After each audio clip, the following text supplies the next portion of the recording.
March 26, 1931 Mahatma Gandhiji Indian national ಕಾಂಗ್ರೆಸ್ನ ಕರಾಚಿ ಸೆಷನ್ಗೆ ಆಗಮಿಸ್ತಾರೆ.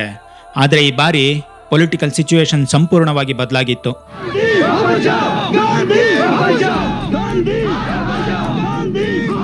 ಸಾಮಾನ್ಯವಾಗಿ ಗಾಂಧೀಜಿ ಎಲ್ಲಿಗೆ ಹೋದರೂ ಜನರು ಅವರನ್ನ ಗೌರವದಿಂದ ಮತ್ತು ಸಂತೋಷದಿಂದ ಸ್ವಾಗತಿಸುತ್ತಿದ್ರು. ಆದರೆ ಈ ಬಾರಿ ಅವರ ವಿರುದ್ಧವೇ ಸ್ಲೋಗನ್ಸ್ ಕೇಳಿ ಬಂದವು. ದೇಶದ ಹಲವೆಡೆ ಪ್ರೊಟೆಸ್ಟ್ ನಡೆದವು. ಜನರು ಶಾಪ್ಸ್ ಮತ್ತು ಬಿಸ್ನೆಸ್ ಬಂದ್ ಮಾಡಿ ತಮ್ಮ ಆಕ್ರೋಶವನ್ನು ವ್ಯಕ್ತಪಡಿಸಿದ್ರು. ಏಕೆಂದರೆ ಕೇವಲ 3 ದಿನಗಳ ಹಿಂದೆ ದೇಶಕ್ಕಾಗಿ ಹೋರಾಡಿದ ಒಬ್ಬ ಯುವ ಕ್ರಾಂತಿಕಾರಿ ಹುತಾತ್ಮರಾಗಿದ್ರು. भगत सिंह दफा 121 और दफा 302 के तहत फांसी विनाशी बच चुका है. इस दुनिया में कुछ हासिल नहीं होता. ये संघर्ष खून मांगता है और हम तैयार हैं. ಈ ಕ್ರಾಂತಿಕಾರಿ ಬದುಕಿದ್ದು ಕೇವಲ 23 ವರ್ಷ 5 ತಿಂಗಳು ಮತ್ತು 23 ದಿನಗಳು ಮಾತ್ರ. ಆದರೆ ಇಷ್ಟು ಚಿಕ್ಕ ವಯಸ್ಸಿನಲ್ಲೇ ಅವರು ಮಾಡಿದ ಹೋರಾಟ ಮತ್ತು ತೋರಿಸಿದ ಧೈರ್ಯ ಅಷ್ಟು ದೊಡ್ಡದಾಗಿತ್ತು. ಅದಕ್ಕಾಗಿಯೇ ಇಂದಿಗೂ ಅವರ ಹೆಸರು ಇತಿಹಾಸದಲ್ಲಿ ಜೀವಂತವಾಗಿದೆ. 90 ವರ್ಷಗಳ ನಂತರವೂ ಅವರ ಹೆಸರು ಕೇವಲ ಇತಿಹಾಸದ ಒಂದು ಪುಟವಾಗಿಲ್ಲ, ಒಂದು ರೆವಲ್ಯೂಷನ್ನ ಸಂಕೇತವಾಗಿ ಉಳಿದಿದೆ. ಇದು ಕೇವಲ ಒಬ್ಬ ಕ್ರಾಂತಿಕಾರಿಯ ಕಥೆಯಲ್ಲ, ಇದು ಭಾರತವನ್ನು ಬದಲಿಸಲು ತಮ್ಮ 23 ವರ್ಷಗಳ ಜೀವನವನ್ನೇ ಅರ್ಪಿಸಿದ ಒಬ್ಬ ಅಪ್ಪಟ ದೇಶ ಪ್ರೇಮಿಯ ಜೀವನದ ಕತೆ. So let's get in. ಎಲ್ರಿಗೂ ನಮಸ್ಕಾರ, ನಾನು ಭರತ್.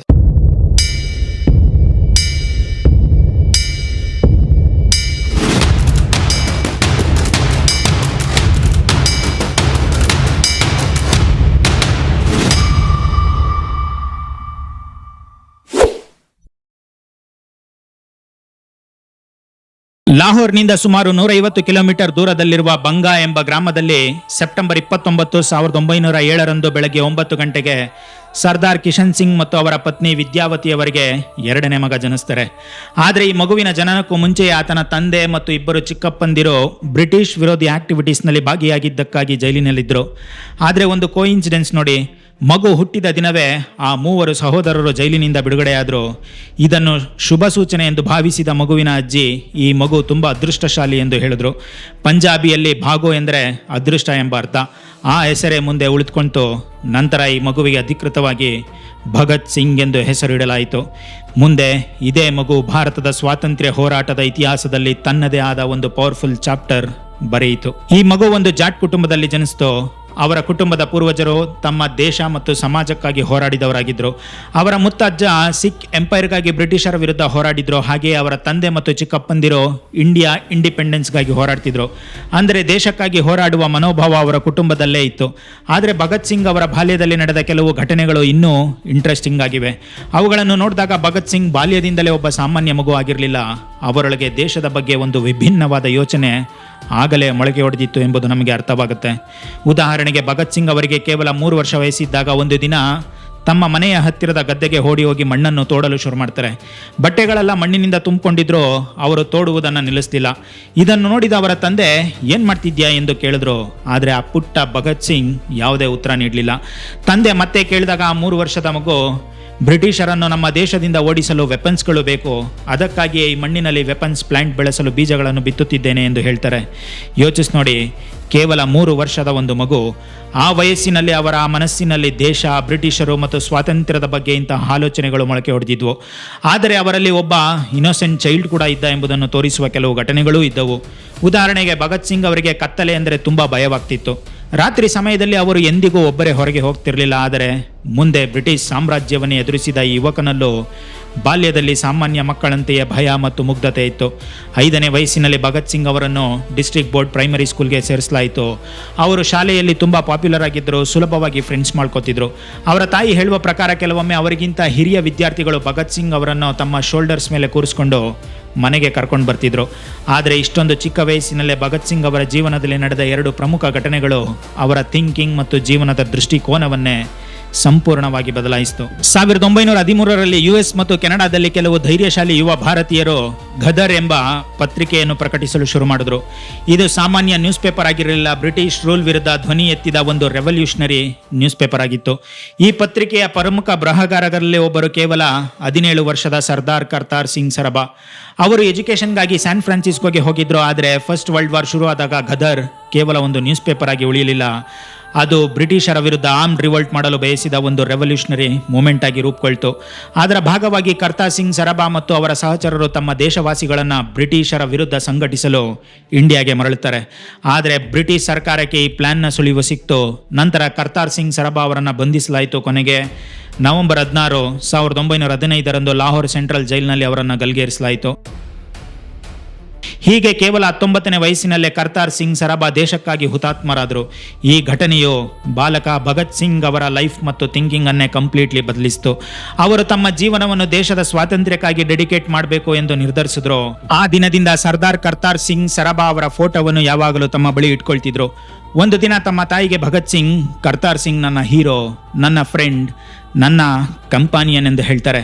1917ರಲ್ಲಿ 4ನೇ ತರಗತಿಯನ್ನು ಮುಗಿಸಿದ ನಂತರ ಭಗತ್ ಸಿಂಗ್ ಅವರ ಕುಟುಂಬ ಲಾಹೋರ್ಗೆ ಶಿಫ್ಟ್ ಆಯಿತು. ಅಲ್ಲಿ ಅವರನ್ನು DAV ಹೈಸ್ಕೂಲ್ಗೆ ಸೇರಿಸಲಾಯಿತು. ಶಾಲೆಯಲ್ಲಿ ಅವರು ಆವ್ರೇಜ್ ಸ್ಟೂಡೆಂಟ್ ಆಗಿದ್ದರು. ಆದರೆ ಅವರ ಆಸಕ್ತಿಗಳು ಇತರ ಮಕ್ಕಳಿಗಿಂತ ಸ್ವಲ್ಪ ವಿಭಿನ್ನವಾಗಿದ್ದವು.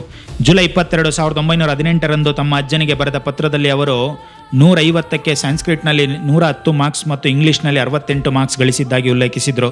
ಅವರಿಗೆ ಸ್ಪೋರ್ಟ್ಸ್ನಲ್ಲಿ ಅಷ್ಟೊಂದು ಇಂಟ್ರೆಸ್ಟ್ ಇರಲಿಲ್ಲ. ಬದಲಾಗಿ ಶಾಲೆಯಲ್ಲಿ ಅವರು ಗಾಯತ್ರಿ ಮಂತ್ರವನ್ನು ಚಾಂಟ್ ಮಾಡ್ತಿದ್ರು ಎಂದು ಹೇಳಲಾಗುತ್ತೆ.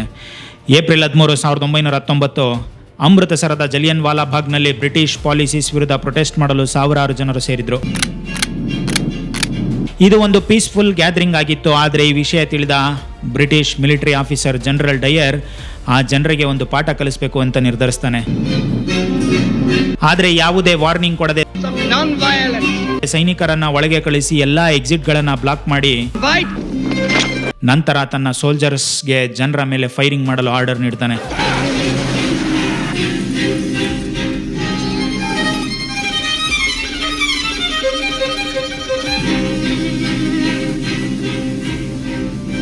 ಆ ದಿನ ಜಲಿಯನ್ ವಾಲಾ ಬಾಗ್ನಲ್ಲಿ ನಡೆದದ್ದು ಭಾರತದ ಇತಿಹಾಸದ ಅತ್ಯಂತ ಭೀಕರ ಘಟನೆಗಳಲ್ಲಿ ಒಂದು. 100 ಇನ್ನೋಸೆಂಟ್ಸ್ ಜನರು ಪ್ರಾಣ ಕಳೆದುಕೊಂಡ್ರು, ಸಾವಿರಾರು ಜನರು ಗಾಯಗೊಂಡ್ರು. ಈ ಘಟನೆ ಇಡೀ ದೇಶವನ್ನೇ ಬೆಚ್ಚಿ ಬೀಳಿಸ್ತು. 12 ವರ್ಷದ ಭಗತ್ ಸಿಂಗ್ ಈ ಘಟನೆಯಿಂದ ತುಂಬಾ ಆಘಾತಕ್ಕೊಳಗಾದ್ರು. ಆ ರಾತ್ರಿ ಅವರಿಗೆ ನಿದ್ರೆ ಕೂಡ ಬರಲಿಲ್ಲ. ಮರುದಿನ ಎಂದಿನಂತೆ ಸ್ಕೂಲ್ಗೆ ಹೋಗಬೇಕಿತ್ತು. ಆದರೆ ಅವರು ಸ್ಕೂಲ್ಗೆ ಹೋಗದೆ ಅಮೃತಸರಕ್ಕೆ ಟ್ರೈನ್ ಹತ್ತುತ್ತಾರೆ. ಅಲ್ಲಿ ನೇರವಾಗಿ ಜಲಿಯನ್ ವಾಲಾಬಾಗ್ಗೆ ಹೋದರು. ಅಲ್ಲಿ ನಡೆದಿದ್ದ ಭೀಕರ ಘಟನೆಯ ಗುರುತುಗಳನ್ನು ಕಂಡಾಗ ಅವರ ಮನಸ್ಸು ಮತ್ತಷ್ಟು ನೋವಿನಿಂದ ತುಂಬಿತ್ತು. ರಕ್ತಸಿಕ್ತವಾಗಿದ್ದ ಆ ಮಣ್ಣನ್ನು ಅವರು ನೋಡ್ತಾರೆ. ಅವರು ತಮ್ಮ ಜೊತೆ ಒಂದು ಸಣ್ಣ ಗ್ಲಾಸ್ ಬಾಟಲ್ ತೆಗೆದುಕೊಂಡು ಹೋಗಿದ್ರು. ಅದರಲ್ಲಿ ಆ ಮಣ್ಣನ್ನು ತುಂಬಿಸ್ಕೊಂಡು ಕಣ್ಣೀರಿನಿಂದ ಆ ಬಾಟಲನ್ನು ಕೈಯಲ್ಲಿ ಹಿಡಿದುಕೊಂಡು ಅದನ್ನು ತಮ್ಮ ಮನೆಗೆ ತಂದರು. ಆ ದಿನದಿಂದ ಆ ಮಣ್ಣು ಅವರಿಗೆ ಕೇವಲ ಮಣ್ಣಾಗಿರಲಿಲ್ಲ, ಅದು ಬ್ರಿಟಿಷರ ಕ್ರೌರ್ಯಕ್ಕೆ ಸಾಕ್ಷಿಯಾಗಿತ್ತು ಮತ್ತು ದೇಶಕ್ಕಾಗಿ ಏನಾದರೂ ಮಾಡಬೇಕೆಂಬ ಸಂಕಲ್ಪವನ್ನು ಅವರ ಮನಸ್ಸಿನಲ್ಲಿ ಇನ್ನಷ್ಟು ಗಟ್ಟಿಗೊಳಿಸಿತು. 1921ರಲ್ಲಿ ಭಗತ್ ಸಿಂಗ್ ಅವರನ್ನು ಪ್ರೀ ಯೂನಿವರ್ಸಿಟಿ ಸ್ಟಡೀಸ್ಗಾಗಿ ಲಾಹೋರ್ ನ್ಯಾಷನಲ್ ಕಾಲೇಜ್ಗೆ ಸೇರಿಸಲಾಯಿತು. ಈ ಕಾಲೇಜನ್ನು ತಿಲಕ್ ಸ್ಕೂಲ್ ಆಫ್ ಪೊಲಿಟಿಕ್ಸ್ ಎಂದು ಕರೆಯಲಾಗ್ತಿತ್ತು. 2 ವರ್ಷಗಳ ನಂತರ ಅವರು BA ಕೋರ್ಸ್ಗೆ ಸೇರಿಕೊಂಡ್ರು. ಕಾಲೇಜ್ನಲ್ಲಿ ಭಗತ್ ಸಿಂಗ್ ಕೇವಲ ಸ್ಟಡೀಸ್ನಲ್ಲಿ ಮಾತ್ರ ಅಲ್ಲ, ಎಕ್ಸ್ಟ್ರಾ ಕರಿಕ್ಯುಲರ್ ಆಕ್ಟಿವಿಟೀಸ್ನಲ್ಲೂ ಆಕ್ಟಿವ್ ಆಗಿದ್ದರು. ಅವರು ಕಾಲೇಜಸ್ನ ಡ್ರಾಮಾ ಕ್ಲಬ್ಗಳಲ್ಲಿ ಭಾಗವಹಿಸ್ತಿದ್ರು, ಹಾಡ್ತಿದ್ರು ಮತ್ತು ಆ್ಯಕ್ಟಿಂಗ್ ಕೂಡ ಮಾಡ್ತಿದ್ರು. ಅವರ ಸ್ಟ್ರಾಂಗ್ ವಾಯ್ಸ್ ಮತ್ತು ಫಿಸಿಕ್ ಕಾರಣದಿಂದ ಅವರು ಕಾಲೇಜಿನಲ್ಲಿ ಬಹಳ ಪಾಪ್ಯುಲರ್ ಆಗಿದ್ದರು. ಈ ಕಾಲೇಜ್ ಭಗತ್ ಸಿಂಗ್ ಅವರ ಪೊಲಿಟಿಕಲ್ ಜರ್ನಿ ಮೇಲೆ ಒಂದು ದೊಡ್ಡ ಇಂಪ್ಯಾಕ್ಟ್ ಬೀರ್ತು. ಇಲ್ಲಿಯೇ ಅವರು ಮುಂದೆ ಭಾರತದ ಫ್ರೀಡಮ್ ಸ್ಟ್ರಗಲ್ನಲ್ಲಿ ಪ್ರಮುಖ ಪಾತ್ರ ವಹಿಸಿದ ಅನೇಕ ನಾಯಕರನ್ನು ಮತ್ತು ರೆವಲ್ಯೂಷನರೀಸ್ಗಳನ್ನು ಭೇಟಿಯಾಗ್ತಾರೆ. ಆದರೆ ಇದು ಒಂದು ಸಾಮಾನ್ಯ ಕಾಲೇಜ್ ಕೂಡ ಆಗಿರಲಿಲ್ಲ. ಲಾಹೋರ್ ನ್ಯಾಷನಲ್ ಕಾಲೇಜ್ ಗಾಂಧೀಜಿಯವರ ನಾನ್ ಕೋಆಪರೇಷನ್ ಮೂವ್ಮೆಂಟ್ನ ಒಂದು ಪ್ರಮುಖ ಪರಿಣಾಮವಾಗಿತ್ತು. ಬ್ರಿಟಿಷರು ನಡೆಸುತ್ತಿದ್ದ ಸ್ಕೂಲ್ಸ್ ಮತ್ತು ಕಾಲೇಜಸ್ಗಳನ್ನು ಬಾಯ್ಕಾಟ್ ಮಾಡುವಂತೆ ಗಾಂಧೀಜಿಯವರು ವಿದ್ಯಾರ್ಥಿಗಳಿಗೆ ಕರೆ ನೀಡಿದ್ದರು. ಅದಕ್ಕೆ ರೆಸ್ಪಾನ್ಸ್ ಆಗಿ ಭಗತ್ ಸಿಂಗ್ ಮತ್ತು ಅವರಂತಹ ಅನೇಕ ವಿದ್ಯಾರ್ಥಿಗಳು ಬ್ರಿಟಿಷ್ ರನ್ ಎಜುಕೇಷನಲ್ ಇನ್ಸ್ಟಿಟ್ಯೂಟ್ಗಳನ್ನು ಬಾಯ್ಕಾಟ್ ಮಾಡಿದ್ರು. ಹೀಗಾಗಿ ಈ ಕಾಲೇಜ್ ಭಗತ್ ಸಿಂಗ್ ಅವರಿಗೆ ಕೇವಲ ಎಜುಕೇಷನ್ ನೀಡಿದ ಸ್ಥಳವಾಗಿರಲಿಲ್ಲ, ಅದು ಅವರ ಪೊಲಿಟಿಕಲ್ ಥಿಂಕಿಂಗ್ ಬೆಳೆಯಲು ಮತ್ತು ಮುಂದೆ ರೆವಲ್ಯೂಷನರಿ ಪಾತ್ ಆಯ್ಕೆ ಮಾಡಲು ಒಂದು ಪ್ರಮುಖ ಟರ್ನಿಂಗ್ ಪಾಯಿಂಟ್ ಆಯಿತು. ಕಾಲೇಜ್ನಲ್ಲಿ ಗಾಂಧೀಜಿಯವರ ನಾನ್ ವೈಲೆನ್ಸ್ ಬಗ್ಗೆ ಡಿಸ್ಕಷನ್ಗಳು ನಡೆಯುತ್ತಿದ್ವು. ಆದರೆ ಯುರೋಪಿಯನ್ ಹಿಸ್ಟ್ರಿ ಮತ್ತು ಇತರ ದೇಶಗಳ ಫ್ರೀಡಮ್ ಸ್ಟ್ರಗಲ್ಸ್ ಬಗ್ಗೆ ತಿಳಿದುಕೊಂಡ ನಂತರ ಭಗತ್ ಸಿಂಗ್ ಮತ್ತು ಅವರ ಸಹಚರರ ಮನಸ್ಸಿನಲ್ಲಿ ಹಲವು ಪ್ರಶ್ನೆಗಳು ಹುಟ್ಟುಕೊಂಡವು. ಗಾಂಧೀಜಿಯವರ ನಾನ್ ವೈಲೆನ್ಸ್ ಸ್ಟ್ರಾಟಜಿ ನಿಜವಾಗಿಯೂ ಬ್ರಿಟಿಷ್ ವಿರುದ್ಧ ವರ್ಕ್ ಆಗ್ತಿದೆಯಾ? ಇತರ ದೇಶಗಳು ಆರ್ಮ್ ಸ್ಟ್ರಗಲ್ ಮೂಲಕ ಇಂಡಿಪೆಂಡೆನ್ಸ್ ಪಡೆದಾಗ ಇಂಡಿಯಾದಲ್ಲಿ ಮಾತ್ರ ನಾನ್ ವೈಲೆನ್ಸ್ ಸಾಕಾಗತ್ತಾ? ಇಂತಹ ಪ್ರಶ್ನೆಗಳು ಅವರ ಥಿಂಕಿಂಗ್ ಅನ್ನು ಇನ್ನಷ್ಟು ಗಂಭೀರಗೊಳಿಸಿದವು. ಹೀಗಾಗಿ ಲಾಹೋರ್ ನ್ಯಾಷನಲ್ ಕಾಲೇಜ್ ನಿಧಾನವಾಗಿ ಒಂದು ನರ್ಸರಿ ಆಫ್ ರೆವಲ್ಯೂಷನರೀಸ್ ಆಗಿ ರೂಪುಗೊಳ್ತು. ಇಲ್ಲಿ ಸ್ಟೂಡೆಂಟ್ಸ್ಗೆ ಯಾವುದೇ ಬ್ಲೈಂಡ್ ಆಗಿ ಅಕ್ಸೆಪ್ಟ್ ಮಾಡಬಾರದು ಎಂದು ಕಲಿಸಲಾಗ್ತಿತ್ತು. ಪ್ರತಿಯೊಂದು ವಿಷಯವನ್ನು ಪ್ರಶ್ನಿಸಿ ತಮ್ಮದೇ ರೀಸನಿಂಗ್ ಮತ್ತು ಲಾಜಿಕ್ ಬಳಸಿ ಯೋಚಿಸಬೇಕು ಎಂಬ ಮನೋಭಾವವನ್ನು ಬೆಳೆಸಲಾಗ್ತಿತ್ತು. ತಮ್ಮ ಪ್ರೊಫೆಸರ್ ಮೂಲಕ ಭಗತ್ ಸಿಂಗ್ ಶೀಘ್ರದಲ್ಲೇ ರೆವಲ್ಯೂಷನರಿ ಸಚೀಂದ್ರನಾಥ್ ಸನ್ಯಾಲ್ ಅವರನ್ನ ಭೇಟಿಯಾಗ್ತಾರೆ. ಅವರು ಹಿಂದೂಸ್ತಾನ್ ರೆವಲ್ಯೂಷನರಿ ಅಸೋಸಿಯೇಷನ್ HRAನ ಪ್ರಮುಖ ಸ್ಥಾಪಕರಲ್ಲಿ ಒಬ್ಬರಾಗಿದ್ದರು. HRA ಮೂಲಕವೇ ಭಗತ್ ಸಿಂಗ್ ಅವರಿಗೆ ಮುಂದೆ ತಮ್ಮ ರೆವಲ್ಯೂಷನರಿ ಜರ್ನಿಯಲ್ಲಿ ಪ್ರಮುಖ ಪಾತ್ರ ವಹಿಸಿದ ಚಂದ್ರಶೇಖರ್ ಆಜಾದ್ ಅವರಂತಹ ಸಹಚರರ ಪರಿಚಯವಾಯಿತು. ಸಚೀಂದ್ರನಾಥ್ ಸನ್ಯಾಲ್ ಅವರೊಂದಿಗೆ ನಡೆದ ಡಿಸ್ಕಷನ್ ಮತ್ತು ಆ ಕಾಲದ ಪೊಲಿಟಿಕಲ್ ಪರಿಸ್ಥಿತಿಗಳನ್ನು ಅರ್ಥ ಮಾಡಿಕೊಂಡ ನಂತರ ಭಗತ್ ಸಿಂಗ್ ಅವರ ಮನಸ್ಸಿನಲ್ಲಿ ಒಂದು ನಂಬಿಕೆ ಇನ್ನಷ್ಟು ಗಟ್ಟಿಯಾಯಿತು. ಬ್ರಿಟಿಷರನ್ನು ಇಂಡಿಯಾದಿಂದ ಹೊರಹಾಕಲು ಕೇವಲ ಮಾತು ಮತ್ತು ಮನವಿಗಳು ಸಾಕಾಗುವುದಿಲ್ಲ, ಒಂದು ರೆವಲ್ಯೂಷನರಿ ಸ್ಟ್ರಗಲ್ ಅಗತ್ಯ ಎಂಬುದನ್ನು ಭಗತ್ ಸಿಂಗ್ ಮನವರಿಕೆ ಮಾಡಿಕೊಂಡ್ರು. ಇಲ್ಲಿ ಒಂದು ವಿಷಯವನ್ನು ಅರ್ಥ ಮಾಡ್ಕೋಬೇಕು. ಭಗತ್ ಸಿಂಗ್ ಅವರು ಯಾವುದನ್ನು ಬ್ಲೈಂಡ್ ಆಗಿ ಅಕ್ಸೆಪ್ಟ್ ಮಾಡ್ತಿರಲಿಲ್ಲ. ಅವರು ಸಾಕಷ್ಟು ಬುಕ್ಸ್ ಓದ್ತಿದ್ರು, ವಿಶೇಷವಾಗಿ ಯುರೋಪಿಯನ್ ಹಿಸ್ಟ್ರಿ ಮತ್ತು ರೆವಲ್ಯೂಷನರಿ ಮೂಮೆಂಟ್ಸ್ಗಳ ಬಗ್ಗೆ ಇದ್ದ ಬುಕ್ಸ್ಗಳು. ಅಂತಹ ಓದಿನಲ್ಲೇ ಅವರಿಗೆ ಆಗಸ್ಟ್ ವೈಲೆಂಟ್ ಎಂಬ ಫ್ರೆಂಚ್ ರೆವಲ್ಯೂಷನರಿ ಬಗ್ಗೆ ತಿಳಿಯಿತು. 1893ರಲ್ಲಿ ಪ್ಯಾರಿಸ್ನ ಚೇಂಬರ್ ಆಫ್ ಡೆಪ್ಯೂಟೀಸ್ನಲ್ಲಿ ಬಾಂಬ್ ಎಸೆದ ಕಾರಣ ವೇಲಿಯಂಟ್ ಮರಣದಂಡನೆ ವಿಧಿಸಲಾಯಿತು. ಆದರೆ ಅವನ ಉದ್ದೇಶ ಯಾರನ್ನೂ ಕೊಲ್ಲುವುದಾಗಿರಲಿಲ್ಲ, ತಮ್ಮ ಮಾತನ್ನು ಕೇಳಲು ಸಿದ್ಧರಿಲ್ಲದ ಜನರ ಗಮನವನ್ನು ಸೆಳೆಯುವುದು ಅವನ ಉದ್ದೇಶವಾಗಿತ್ತು. ಭಗತ್ ಸಿಂಗ್ ಅವರ ಸಹಚರರ ಪ್ರಕಾರ ಅವರು ವೇಲೆಂಟ್ನ ಕಥೆಯನ್ನು ಒಳಗೊಂಡ ಪುಸ್ತಕಗಳನ್ನು ಮತ್ತೆ ಮತ್ತೆ ಓದ್ತಿದ್ರು. ಅಷ್ಟೇ ಅಲ್ಲ, ಫ್ರೆಂಚ್ ಪಾರ್ಲಿಮೆಂಟ್ನಲ್ಲಿ ವೇಲೆಂಟ್ ನೀಡಿದ ಸ್ಟೇಟ್ಮೆಂಟ್ ಕೂಡ ಭಗತ್ ಸಿಂಗ್ ಅವರಿಗೆ ನೆನಪಿತ್ತು. ಒಂದು ದಿನ ಪ್ಯಾರಿಸ್ನಲ್ಲಿ ವೇಲೆಂಟ್ ಮಾಡಿದ ಕೃತ್ಯದಂತೆಯೇ ಭಾರತದಲ್ಲಿನ ಬ್ರಿಟಿಷ್ ಲೆಜಿಸ್ಲೇಟಿವ್ ಅಸೆಂಬ್ಲಿಯಲ್ಲೂ ಭಗತ್ ಸಿಂಗ್ ಒಂದು ಪ್ರೊಟೆಸ್ಟ್ ನಡೆಸಲಿದ್ದಾರೆ ಎಂಬುದು ಯಾರಿಗೂ ಗೊತ್ತಿರಲಿಲ್ಲ. ನ್ಯಾಷನಲ್ ಕಾಲೇಜಿನಲ್ಲಿ ತಮ್ಮ ಎಜುಕೇಷನ್ ಪೂರ್ಣಗೊಳಿಸಲು ಭಗತ್ ಸಿಂಗ್ ಅವರಿಗೆ ಸಾಧ್ಯವಾಗಲಿಲ್ಲ. 1923ರಲ್ಲಿ ಅವರು ಕಾನ್ಪುರಗೆ ತೆರಳಿದ್ರು. ಈ ನಡುವೆ ಅವರ ಕಿರಿಯ ಸಹೋದರ ಜಗತ್ ಸಿಂಗ್ ನಿಧನರಾದರು. ಅದರ ನಂತರ ಕುಟುಂಬದವರು ಭಗತ್ ಸಿಂಗ್ ಅವರ ಮೇಲೆ ಮದುವೆಯಾಗಬೇಕು ಮತ್ತು ಫ್ರೀಡಮ್ ಮೂವ್ಮೆಂಟ್ನಿಂದ ದೂರವಿರಬೇಕು ಎಂದು ಒತ್ತಡ ಇರಲು ಶುರು ಮಾಡ್ತಾರೆ. ಆದರೆ ಭಗತ್ ಸಿಂಗ್ ಮದುವೆಯಾಗಲು ಸಿದ್ಧರಿರಲಿಲ್ಲ. ಅವರು ತಮ್ಮ ಕುಟುಂಬದಲ್ಲೇ ತಮ್ಮ ಚಿಕ್ಕಪ್ಪ ಫ್ರೀಡಮ್ ಸ್ಟ್ರಗಲ್ನಲ್ಲಿ ವಹಿಸಿದ ಪಾತ್ರಕ್ಕಾಗಿ ಹುತಾತ್ಮರಾದದ್ದನ್ನು ನೋಡಿದರು. ಅದರ ಪರಿಣಾಮವಾಗಿ ಅವರ ಚಿಕ್ಕಮ್ಮ ತುಂಬ ಚಿಕ್ಕ ವಯಸ್ಸಿನಲ್ಲಿ ವಿಧವೆಯಾಗಿದ್ದರು. ಬಹುಶಃ ತಮ್ಮ ಜೀವನವು ಹೆಚ್ಚು ದೀರ್ಘವಾಗುವುದಿಲ್ಲ ಎಂಬ ಅರಿವು ಭಗತ್ ಸಿಂಗ್ ಅವರಿಗೆ ಆಗಲೇ ಇತ್ತು. ದೇಶಕ್ಕೆ ಸ್ವಾತಂತ್ರ್ಯ ಸಿಕ್ಕಾಗ ಮಾತ್ರ ನಾನು ಶಾಂತಿಯುತವಾದ ವೈವಾಹಿಕ ಜೀವನದ ಬಗ್ಗೆ ಯೋಚಿಸ್ತೇನೆ ಎಂದು ಹೇಳ್ತಿದ್ರು. ಅವರ ಮಾತುಗಳಲ್ಲಿ ಒಂದು ಯುವಕನ ಮನಸ್ಸಿನ ಸಂಘರ್ಷವೂ ಇತ್ತು. मैं भी एक नौजवान हूँ, मेरी रगों में भी गर्म खून बहता है, मेरे मन में भी प्रेम की भावनाएं जोर मारा करती है, पर वह इतनी बलवती नहीं कि मुझे कर्तव्य विमुख कर सके. ನಾನು ಒಬ್ಬ ಯುವಕ, ನನ್ನ ನರಗಳಲ್ಲೂ ರಕ್ತ ಹರಿಯುತ್ತಿದೆ, ನನ್ನ ಹೃದಯವು ಪ್ರೀತಿಗಾಗಿ ಹಂಬಲಿಸುತ್ತದೆ, ಆದರೆ ಈ ಹಂಬಲ ನನ್ನ ಕರ್ತವ್ಯದಿಂದ ನನ್ನನ್ನು ದೂರ ಮಾಡುವಷ್ಟು ಬಲವಾಗಿಲ್ಲ. ಭಗತ್ ಸಿಂಗ್ ತಮ್ಮ ವೈಯಕ್ತಿಕ ಜೀವನಕ್ಕಿಂತ ದೇಶದ ಸ್ವಾತಂತ್ರ್ಯವನ್ನೇ ಆಯ್ಕೆ ಮಾಡಿಕೊಂಡ್ರು. 1926ರಲ್ಲಿ ಭಗತ್ ಸಿಂಗ್ ನೌಜವಾನ್ ಭಾರತ್ ಸಭಾ ಎಂಬ ಸಂಘಟನೆಯನ್ನು ಸ್ಥಾಪಿಸ್ತಾರೆ. ಇದರ ಮುಖ್ಯ ಉದ್ದೇಶ ಯುವಕರನ್ನು ಒಗ್ಗೂಡಿಸುವುದು, ರಿಲಿಜಿಯಸ್ ಯುನಿಟಿ ಬೆಳೆಸುವುದು ಮತ್ತು ದೇಶದಲ್ಲಿ ರೆವಲ್ಯೂಷನರಿ ಥಿಂಕಿಂಗ್ ಅನ್ನು ಬೆಳೆಸುವುದು. ಭಗತ್ ಸಿಂಗ್ ಅವರ ಒಂದು ಸ್ಟ್ರಾಂಗ್ ಬಿಲೀಫ್ ಏನಂದ್ರೆ, ಇಂಡಿಯಾಗೆ ನಿಜವಾದ ಫ್ರೀಡಮ್ ಬೇಕಾದರೆ ಮೊದಲು ಕಮ್ಯುನಲ್ ಹೇಟ್ರೆಡ್ ಮತ್ತು ರಿಲಿಜಿಯಸ್ ಕಾನ್ಫ್ಲಿಕ್ಟ್ಗಳು ಕೊನೆಗೊಳ್ಳಬೇಕು. ಅವರ ಪ್ರಕಾರ ಜನರು ರಿಲಿಜಿಯನ್ ಮತ್ತು ಕಾಸ್ಟ್ ಹೆಸರಿನಲ್ಲಿ ಒಬ್ಬರ ವಿರುದ್ಧ ಒಬ್ಬರು ಹೋರಾಡ್ತಿದ್ರೆ ದೇಶ ನಿಜವಾದ ಅರ್ಥದಲ್ಲಿ ಸ್ವತಂತ್ರವಾಗಲು ಸಾಧ್ಯವಿಲ್ಲ. ಇದೇ ಕಾರಣಕ್ಕೆ ನೌಜವಾನ್ ಭಾರತ್ ಸಭಾ ಯುವಕರಲ್ಲಿ ಯುನಿಟಿ, ಈಕ್ವಾಲಿಟಿ ಮತ್ತು ಪೇಟ್ರಿಯಟಿಸಮ್ ಬೆಳೆಸಲು ಕೆಲಸ ಮಾಡಿತು. ಭಗತ್ ಸಿಂಗ್ ಅವರಿಗೆ ರಿಲಿಜಿಯನ್ ಬಗ್ಗೆ ತಮ್ಮದೇ ಆದ ಸ್ಟ್ರಾಂಗ್ ಒಪಿನಿಯನ್ಸ್ ಇದ್ದವು. ಅಷ್ಟೇ ಅಲ್ಲ, ಮರಣದಂಡನೆಗೆ ಗುರಿಯಾಗುವ ಕೆಲವೇ ದಿನಗಳ ಮೊದಲು ಅವರು ಧರ್ಮದ ಬಗ್ಗೆ ಒಂದು ಪ್ರಮುಖ ಎಸೆ ಕೂಡ ಬರೆದಿದ್ರು. ಅದರ ಬಗ್ಗೆ ಸ್ವಲ್ಪ ಸಮಯದ ನಂತರ ಮಾತಾಡ್ತೀನಿ. ಅಕ್ಟೋಬರ್ 1926ರಲ್ಲಿ ಭಗತ್ ಸಿಂಗ್ ಅವರ ರಿಲಿಜಿಯಸ್ ವ್ಯೂಸ್ ಹೇಗಿದ್ದವು ಎಂಬುದನ್ನು ತೋರಿಸುವ ಒಂದು ಘಟನೆ ನಡೆಯಿತು. ಲಾಹೋರ್ನಲ್ಲಿ ಅನೇಕ ಹಿಂದೂಗಳು ದಸರಾ ಸೆಲೆಬ್ರೇಷನ್ನಲ್ಲಿ ಭಾಗವಹಿಸಿದ್ರು. ಆಗ ಅಲ್ಲಿ ಇದ್ದಕ್ಕಿದ್ದಂತೆ ಒಂದು ಬಾಂಬ್ ಬ್ಲಾಸ್ಟ್ ನಡೆಯಿತು. ಈ ಬಾಂಬ್ ಸ್ಫೋಟಕ್ಕೆ ಮುಸ್ಲಿಮರೇ ಕಾರಣ ಎಂದು ಕೆಲವರು ನಂಬಿದ್ರು. ಇದರಿಂದ ಹಿಂದೂ ಮತ್ತು ಮುಸ್ಲಿಂ ಸಮುದಾಯಗಳ ನಡುವೆ ಕಮ್ಯುನಲ್ ಟೆನ್ಷನ್ ಹೆಚ್ಚಾಗಿ ರೈಟ್ಸ್ಗಳು ಶುರುವಾದವು. ಆದರೆ ಈ ಸಮಯದಲ್ಲಿ ಭಗತ್ ಸಿಂಗ್ ಅವರ ನೌಜವಾನ್ ಭಾರತ್ ಸಭಾ ಮುಂದೆ ಬಂತು. ಎರಡೂ ಸಮುದಾಯಗಳ ನಡುವೆ ಪೀಸ್ ಮತ್ತು ಯುನಿಟಿ ಕಾಪಾಡಲು ಅವರು ಜನರನ್ನು ಶಾಂತಗೊಳಿಸಲು ಪ್ರಯತ್ನಿಸಿದರು. ಇದು ಭಗತ್ ಸಿಂಗ್ ಅವರ ಒಂದು ಪ್ರಮುಖ ನಂಬಿಕೆಯನ್ನು ತೋರಿಸುತ್ತೆ. ಸ್ವಾತಂತ್ರ್ಯಕ್ಕಾಗಿ ಹೋರಾಡುವ ದೇಶದಲ್ಲಿ ಧರ್ಮದ ಹೆಸರಿನಲ್ಲಿ ಜನರು ಒಬ್ಬರ ವಿರುದ್ಧ ಒಬ್ಬರು ಹೋರಾಡಬಾರದು ಎಂದು. ಏಪ್ರಿಲ್ 1926ರಲ್ಲಿ ಭಗತ್ ಸಿಂಗ್ ಮತ್ತು ಅವರ ಸಹಚರರು ಕೀರ್ತಿ ಎಂಬ ಪಂಜಾಬಿ ಮಂತ್ಲಿ ಮ್ಯಾಗಝೈನ್ ಪ್ರಕಟಿಸಲು ಆರಂಭಿಸ್ತಾರೆ. ಈ ಪತ್ರಿಕೆಯ ಮೂಲಕ ಭಗತ್ ಸಿಂಗ್ ಒಬ್ಬ ಪವರ್ಫುಲ್ ರೈಟರ್ ಕೂಡ ಆಗಿದ್ರು ಎಂಬುದು ಸ್ಪಷ್ಟವಾಗಿತ್ತು. ಅವರ ಬರವಣಿಗೆ ಎಷ್ಟು ಪ್ರಭಾವಶಾಲಿಯಾಗಿತ್ತೆಂದರೆ, ಭಗತ್ ಸಿಂಗ್ ಮೊದಲ ಬಾರಿಗೆ ಅರೆಸ್ಟ್ ಆಗಿದ್ದು ಅವರ ಯಾವುದೇ ವೈಲೆಂಟ್ ಆಕ್ಟಿವಿಟಿಗಾಗಿ ಅಲ್ಲ, ಅವರ ಬರವಣಿಗೆಯಿಂದಾಗಿ. ಕೀರ್ತಿಯಲ್ಲಿ ಅವರು ಬರೆದ ಆರ್ಟಿಕಲ್ಸ್ ಬ್ರಿಟಿಷ್ ಸರ್ಕಾರದ ಗಮನ ಸೆಳೆದವು.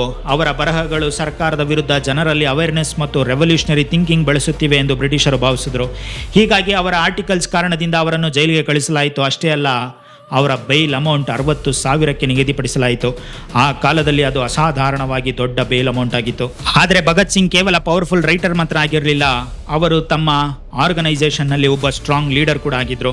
ಆ ಸಮಯದಲ್ಲಿ ಅನೇಕ ರೆವಲ್ಯೂಷನರೀಸ್ ಬ್ರಿಟಿಷ್ ವಿರುದ್ಧ ಹೋರಾಡ್ತಿದ್ರು, ಆದರೆ ಅವರು ಒಗ್ಗಟ್ಟಾಗಿ ಕೆಲಸ ಮಾಡ್ತಿರ್ಲಿಲ್ಲ. ಹೀಗಾಗಿ ಈ ರೆವಲ್ಯೂಷನರೀಸ್ಗಳನ್ನೆಲ್ಲ ಒಂದೇ ಪ್ಲಾಟ್ಫಾರ್ಮ್ಗೆ ತರುವ ಜವಾಬ್ದಾರಿಯನ್ನು ಭಗತ್ ಸಿಂಗ್ ತೆಗೆದುಕೊಳ್ತಾರೆ.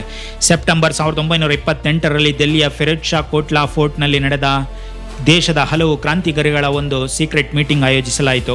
ಈ ಮೀಟಿಂಗ್ನಲ್ಲಿ ಕೆಲವು ಮೇಜರ್ ಡಿಸಿಷನ್ಸ್ಗಳನ್ನ ತೆಗೆದುಕೊಳ್ಳಲಾಯಿತು. ಹಲವು ರೆವಲ್ಯೂಷನರಿ ಗ್ರೂಪ್ಗಳನ್ನು ಒಗ್ಗೂಡಿಸಿ Hindustan socialist republic army HSRA ರಚಿಸಲಾಯಿತು.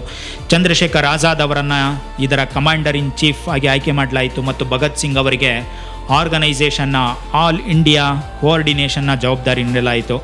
ಆದರೆ ಇಲ್ಲಿ ಒಂದು ದೊಡ್ಡ ಪ್ರಾಬ್ಲಮ್ ಇತ್ತು. ಭಗತ್ ಸಿಂಗ್ ಅವರಿಗೆ ಆರ್ಗನೈಸೇಷನ್ನಲ್ಲಿ ಇಂಪಾರ್ಟೆಂಟ್ ರೆಸ್ಪಾನ್ಸಿಬಿಲಿಟಿ ಸಿಕ್ಕಿತ್ತು, ಆದರೆ ಅವರ ಗಡ್ಡ ಮತ್ತು ಕೂದಲಿನಿಂದಾಗಿ ಬ್ರಿಟಿಷ್ ಪೊಲೀಸರು ಅವರನ್ನು ಸುಲಭವಾಗಿ ಗುರುತಿಸಬಹುದು ಎಂದು ಇತರ ರೆವಲ್ಯೂಷನರೀಸ್ ಹೇಳಿದರು. ಹಾಗಾದ್ರೆ ಏನು ಮಾಡೋದು? ಭಗತ್ ಸಿಂಗ್ ಬಳಿ ಒಂದು ಸೊಲ್ಯೂಷನ್ ಕೂಡ ಇತ್ತು. ನನ್ನನ್ನು ಯಾರು ಗುರುತಿಸದಂತೆ ನನ್ನ ಲುಕ್ಕನ್ನೇ ಚೇಂಜ್ ಮಾಡ್ಕೊಳ್ತೇನೆ. ಅದಕ್ಕಾಗಿ ಅವರು ತಮ್ಮ ಗಡ್ಡ ಮತ್ತು ಕೂದಲನ್ನು ಕತ್ತರಿಸಿಕೊಳ್ಳಲು ನಿರ್ಧರಿಸ್ತಾರೆ. ಕೊನೆಗೆ ಸೆಪ್ಟೆಂಬರ್ 15, 1928ರಲ್ಲಿ ಫಿರೋಜ್ಪುರ್ನಲ್ಲಿ ಭಗತ್ ಸಿಂಗ್ ತಮ್ಮ ಕೂದಲನ್ನು ಕತ್ತರಿಸಿಕೊಂಡು, ಈ ಘಟನೆ ನಮಗೆ ಭಗತ್ ಸಿಂಗ್ ಅವರ ಒಂದು ಪ್ರಮುಖ ವಿಚಾರವನ್ನು ಅರ್ಥ ಮಾಡಿಸುತ್ತೆ. ಅವರಿಗೆ ತಮ್ಮ ವೈಯಕ್ತಿಕ ಅಥವಾ ಧಾರ್ಮಿಕ ಗುರುತಿಗಿಂತ ದೇಶದ ಸ್ವಾತಂತ್ರ್ಯವೇ ಮುಖ್ಯವಾಗಿತ್ತು. ನಂತರ ಜೈಲಿನಲ್ಲಿದ್ದಾಗ ಅವರು ಬರೆದ ಒಂದು ಪ್ರಸಿದ್ಧ ಎಸ್ಸೆನಲ್ಲಿ ರಿಲಿಜಿಯನ್, ಫೇತ್ ಮತ್ತು ತಮ್ಮ ವೈಯಕ್ತಿಕ ಬಿಲೀಫ್ ಬಗ್ಗೆ ಇನ್ನಷ್ಟು ಆಳವಾಗಿ ಮಾತನಾಡ್ತಾರೆ. ಮತ್ತು ಆ ಎಸ್ಸೆ ಭಗತ್ ಸಿಂಗ್ ಜಗತ್ತಿಗೆ ಬಿಟ್ಟು ಹೋದ ಅತ್ಯಂತ ಪವರ್ಫುಲ್ ಇಂಟೆಲೆಕ್ಚುಯಲ್ ಕಾಂಟ್ರಿಬ್ಯೂಷನ್ಗಳಲ್ಲಿ ಕೂಡ ಒಂದಾಯಿತು. HSRAನ ಆಲ್ ಇಂಡಿಯಾ ಕೋಆರ್ಡಿನೇಟರ್ ಆಗಿ ನೇಮಕಗೊಂಡು ಕೇವಲ 1 ತಿಂಗಳಾಗಿತ್ತು. ಆಗಲೇ ಭಗತ್ ಸಿಂಗ್ ಮುಂದೆ ಒಂದು ದೊಡ್ಡ ಚಾಲೆಂಜ್ ಬಂತು. ಅಕ್ಟೋಬರ್ 30, 1928ರಂದು ಸೈಮನ್ ಕಮಿಷನ್ ಲಾಹೋರ್ಗೆ ಭೇಟಿ ನೀಡಿತು. ಬ್ರಿಟಿಷ್ ಗೌರ್ಮೆಂಟ್ ಈ ಕಮಿಷನ್ ಅನ್ನು 1927ರಲ್ಲಿ ರಚಿಸಿತ್ತು. ಇದರ ಉದ್ದೇಶ ಭಾರತದ ಕಾನ್ಸ್ಟಿಟ್ಯೂಷನಲ್ ಸಿಸ್ಟಮ್ ಅನ್ನು ಪರಿಶೀಲಿಸಿ ಅಗತ್ಯವಿರುವ ರಿಫಾರ್ಮ್ಸ್ ಬಗ್ಗೆ ಸಲಹೆ ನೀಡುವುದಾಗಿತ್ತು. ಆದರೆ ಇಲ್ಲಿ ಒಂದು ದೊಡ್ಡ ಪ್ರಾಬ್ಲಮ್ ಇತ್ತು. ಭಾರತೀಯರ ಭವಿಷ್ಯವನ್ನು ನಿರ್ಧರಿಸಲು ಬಂದ ಕಮಿಷನ್ನಲ್ಲಿ ಒಬ್ಬ ಇಂಡಿಯನ್ ಮೆಂಬರ್ ಇರಲಿಲ್ಲ. ಕಮಿಷನ್ಗೆ ಸರ್ ಜಾನ್ ಸೈಮನ್ ನೇತೃತ್ವ ವಹಿಸಿದ್ದರು. ಉಳಿದ ಸದಸ್ಯರು ಕೂಡ ಬ್ರಿಟಿಷರೇ ಆಗಿದ್ದರು. ಹೀಗಾಗಿ ದೇಶಾದ್ಯಂತ ಇದಕ್ಕೆ ಭಾರಿ ವಿರೋಧ ವ್ಯಕ್ತವಾಯಿತು. ಜನರು ಇದನ್ನು ವೈಟ್ ಮೆನ್ಸ್ ಕಮಿಷನ್ ಎಂದು ಕರೆಯಲು ಶುರು ಮಾಡಿದ್ರು. ಕಾಂಗ್ರೆಸ್ ಮತ್ತು ಮುಸ್ಲಿಂ ಲೀಗ್ ಎರಡೂ ಸೇರಿ ಸೈಮನ್ ಕಮಿಷನ್ ಅನ್ನು ಬಾಯ್ಕಾಟ್ ಮಾಡಬೇಕು ಎಂದು ನಿರ್ಧರಿಸಿದ್ವು. ಕಮಿಷನ್ ಲಾಹೋರ್ಗೆ ಬಂದಾಗ ಸಾವಿರಾರು ಪ್ರೊಟೆಸ್ಟರ್ ರಸ್ತೆಯಲ್ಲಿ ಸೇರಿದ್ರು. ಅವರ ಕೈಯಲ್ಲಿ ಬ್ಲ್ಯಾಕ್ ಫ್ಲಾಗ್ಸ್, ಬಾಯಲ್ಲಿ ಒಂದೇ slogan, Simon go back, Simon go back. ಈ ಪ್ರೊಟೆಸ್ಟ್ಗೆ ಲಾಲಾ ಲಜಪತ್ ರಾಯ್ ಮತ್ತು ಮದನ್ ಮೋಹನ್ ಮಾಲ್ವಿಯಾ ಅವರಂತಹ ಪ್ರಮುಖ ನಾಯಕರು ನೇತೃತ್ವ ವಹಿಸಿದ್ರು. ಆದರೆ ಸಿಚುವೇಶನ್ ಕಂಟ್ರೋಲ್ ತಪ್ಪಬಹುದು ಎಂದು ಬ್ರಿಟಿಷ್ ಪೊಲೀಸ್ ಭಯಪಟ್ಟಿತು. ಲಾಹೋರ್ನಲ್ಲಿ ಕಮಿಷನ್ಗೆ ಸೆಕ್ಯೂರಿಟಿ ಒದಗಿಸುವ ರೆಸ್ಪಾನ್ಸಿಬಿಲಿಟಿಯನ್ನು British police officer James Scott ಅವರಿಗೆ ವಹಿಸಲಾಗಿತ್ತು. ಪ್ರೊಟೆಸ್ಟರ್ಸ್ ಕಮಿಷನ್ ಮೆಂಬರ್ಸ್ ಮೇಲೆ ಅಟ್ಯಾಕ್ ಮಾಡಬಹುದು ಎಂದು ಸ್ಕಾಟ್ ಭಾವಿಸಿದ್ನು. ಹೀಗಾಗಿ ಪ್ರೊಟೆಸ್ಟರ್ಸನ್ನು ಚದುರಿಸಲು ಲಾಠಿ ಚಾರ್ಜ್ಗೆ ಆರ್ಡರ್ ನೀಡಿದನು. ತಕ್ಷಣವೇ ಪೊಲೀಸರು ಕ್ರೌಡ್ ಮೇಲೆ ಲಾಠಿಗಳಿಂದ ಬ್ರೂಟಲ್ ಆಗಿ ಅಟ್ಯಾಕ್ ಮಾಡಲು ಪ್ರಾರಂಭಿಸಿದ್ರು. ಲಾಠಿ ಚಾರ್ಜ್ನಲ್ಲಿ ಮದನ್ ಮೋಹನ್ ಮಾಲ್ವಿಯಾ ಮತ್ತು ಲಾಲಾ ಲಜಪತ್ ರಾಯ್ ಅವರ ಮೇಲೂ ಹಲ್ಲೆ ನಡೆಯಿತು. ಲಾಲಾ ಲಜಪತ್ ರಾಯ್ ಅವರಿಗೆ ಗಂಭೀರ ಗಾಯಗಳಾದವು.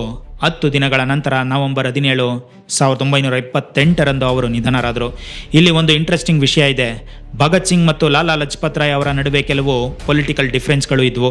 ಲಾಲಾ ಲಜಪತ್ ರಾಯ್ ಹಿಂದೂಗಳು ಮತ್ತು ಮುಸ್ಲಿಮರಿಗೆ ಪ್ರತ್ಯೇಕ ದೇಶಗಳನ್ನು ಹೊಂದಲು ದ್ವಿರಾಷ್ಟ್ರ ಸಿದ್ಧಾಂತವನ್ನು ಸೂಚಿಸಿದ್ದರು. ಭಗತ್ ಸಿಂಗ್ ಇದನ್ನು ವಿರೋಧಿಸಿದ್ದರು. ಆದರೆ ಲಾಲಾ ಲಜಪತ್ ರಾಯ್ ಅವರ ಮೇಲೆ ನಡೆದ ಪೊಲೀಸ್ ಬ್ರೂಟಾಲಿಟಿ ಮತ್ತು ನಂತರ ಅವರ ನಿಧನದ ಸುದ್ದಿ ಭಗತ್ ಸಿಂಗ್ ಅವರನ್ನು ತುಂಬ ಆಘಾತಕ್ಕೊಳಪಡಿಸಿತು. ತಮ್ಮ ಸಹಚರರೊಂದಿಗೆ ಅವರು ಬ್ರಿಟಿಷ್ ಪೊಲೀಸ್ಗೆ ರಿಟಾಲಿಯೇಟ್ ಮಾಡಬೇಕು, ರಕ್ತಕ್ಕೆ ರಕ್ತ ಎಂದು ನಿರ್ಧರಿಸ್ತಾರೆ. ಡಿಸೆಂಬರ್ 10, 1928 ಒಂದು ಸೀಕ್ರೆಟ್ ಮೀಟಿಂಗ್ನಲ್ಲಿ HSRA ನಾಯಕರು ತಮ್ಮ ಮುಂದಿನ ಆ್ಯಕ್ಷನ್ ಬಗ್ಗೆ ಚರ್ಚಿಸುತ್ತಾರೆ. ರಾಜ್ಗುರು, ಸುಖದೇವ್ ಮತ್ತು ಭಗತ್ ಸಿಂಗ್ ಲಾಲಾ ಲಜಪತ್ ರಾಯ್ ಅವರ ಸಾವಿಗೆ ಸೇಡ್ ತೀರಿಸಿಕೊಳ್ಬೇಕು ಅಂತ ನಿರ್ಧಾರ ಮಾಡ್ತಾರೆ. ಅದಕ್ಕಾಗಿ ಲಾಠಿ ಚಾರ್ಜ್ಗೆ ಆರ್ಡರ್ ನೀಡಿದ್ದ ಬ್ರಿಟಿಷ್ ಪೊಲೀಸ್ ಸೂಪರಿಂಟೆಂಡೆಂಟ್ ಜೇಮ್ಸ್ ಸ್ಕಾಟ್ನನ್ನು ಕೊಲ್ಲಲು ಪ್ಲಾನ್ ಮಾಡಲಾಯಿತು. ಈ ರೀತಿಯ ಡ್ರಾಸ್ಟಿಕ್ ಆ್ಯಕ್ಷನ್ ಮೂಲಕ ಯುವಕರನ್ನು ರೆವಲ್ಯೂಷನರಿ ಮೂವ್ಮೆಂಟ್ಗೆ ಸೆಳೆಯಬಹುದು ಎಂದು HSRA ಸದಸ್ಯರು ನಂಬಿದ್ರು. ಭಗತ್ ಸಿಂಗ್, ಸುಖದೇವ್, ರಾಜ್ಗುರು ಮತ್ತು ಚಂದ್ರಶೇಖರ್ ಆಜಾದ್ 4 ಈ ಮಿಷನ್ಗೆ ವಾಲಂಟಿಯರ್ ಆಗಿ ಮುಂದೆ ಬಂದರು. ಆದರೆ ಸುಖದೇವ್ ಆರ್ಗನೈಸೇಷನ್ ಸ್ಟ್ರಾಟಜಿ ಮತ್ತು ಪ್ಲಾನಿಂಗ್ನಲ್ಲಿ ಪ್ರಮುಖ ಪಾತ್ರ ವಹಿಸಿದ್ದ ಕಾರಣ ಅವರಿಗೆ ಈ ಯೋಜನೆಯನ್ನು ರೂಪಿಸುವ ಜವಾಬ್ದಾರಿ ನೀಡಲಾಯಿತು. ಎಕ್ಸಿಕ್ಯೂಷನ್ನಲ್ಲಿ ನೇರವಾಗಿ ಭಾಗವಹಿಸುವ ಜವಾಬ್ದಾರಿ ನೀಡಲಿಲ್ಲ. ಈಗ ಅವರ ಟಾರ್ಗೆಟ್ ಒಬ್ಬನೇ, ಜೇಮ್ಸ್ ಸ್ಕಾಟ್. भगत सिंह और राजगुरु आप अटैक करेंगे. पहल भगत की होगी. पंडित जी, आप इन्हें कवर देंगे. जयगोपाल, स्कॉट पर नजर रखना शुरू करो. ಕಾರ್ಯಾಚರಣೆಯನ್ನು ಪ್ಲಾನ್ ಮಾಡುವಾಗ ಭಗತ್ ಸಿಂಗ್ ಜೇಮ್ಸ್ ಸ್ಕಾಟ್ನನ್ನು ಟಾರ್ಗೆಟ್ ಮಾಡ್ತಾರೆ. ರಾಜ್ಗುರು ಅವರಿಗೆ ಕವರ್ ನೀಡ್ತಾರೆ ಮತ್ತು ಚಂದ್ರಶೇಖರ್ ಆಜಾದ್ ಎಸ್ಕೇಪ್ ಆಗಲು ಸಹಾಯ ಮಾಡ್ತಾರೆ ಎಂದು ನಿರ್ಧರಿಸಲಾಯಿತು. ಜೇಮ್ಸ್ ಸ್ಕಾಟ್ ಪೊಲೀಸ್ ಠಾಣೆಗೆ ಬಂದಾಗ ಈ ಮೂವರಿಗೆ ಸಿಗ್ನಲ್ ನೀಡುವ ಜವಾಬ್ದಾರಿಯನ್ನು ಜೈಗೋಪಾಲ್ ಅವರಿಗೆ ನೀಡಲಾಯಿತು. ಅಷ್ಟೇ ಅಲ್ಲ, ಜೇಮ್ಸ್ ಸ್ಕಾಟ್ನ ಕಾರ್ ನಂಬರ್ 6728 ಅನ್ನು ನೆನಪಿಟ್ಟುಕೊಳ್ಳುವಂತೆಯೂ ಅವರಿಗೆ ಹೇಳಲಾಗಿತ್ತು. ಕೊನೆಗೆ ಅಟ್ಯಾಕ್ಗೆ ಡೇಟ್ ಫಿಕ್ಸ್ ಮಾಡಲಾಯಿತು, ಡಿಸೆಂಬರ್ 17, 1928. ಈ ದಿನಾಂಕಕ್ಕೆ ಕೇವಲ 2 ದಿನಗಳ ಮೊದಲು ಈ 4 ಯುವಕರು ತಮ್ಮ ತಮ್ಮ ರೋಲ್ಸ್ ಬಗ್ಗೆ ರಿಹರ್ಸಲ್ ಕೂಡ ನಡೆಸ್ತಾರೆ. ಆದರೆ ಎಷ್ಟೇ ಪ್ರಿಪರೇಷನ್ ಮತ್ತು ರಿಹರ್ಸಲ್ ಮಾಡಿದ್ರೂ ಆ ದಿನ ಏನಾಗಲಿದೆ ಎಂಬುದನ್ನು ಈ 4 ಯುವಕರಿಗೂ ಊಹಿಸಲು ಸಾಧ್ಯವಾಗಲಿಲ್ಲ. ಡಿಸೆಂಬರ್ 17, 1928 ಲಾಹೋರ್.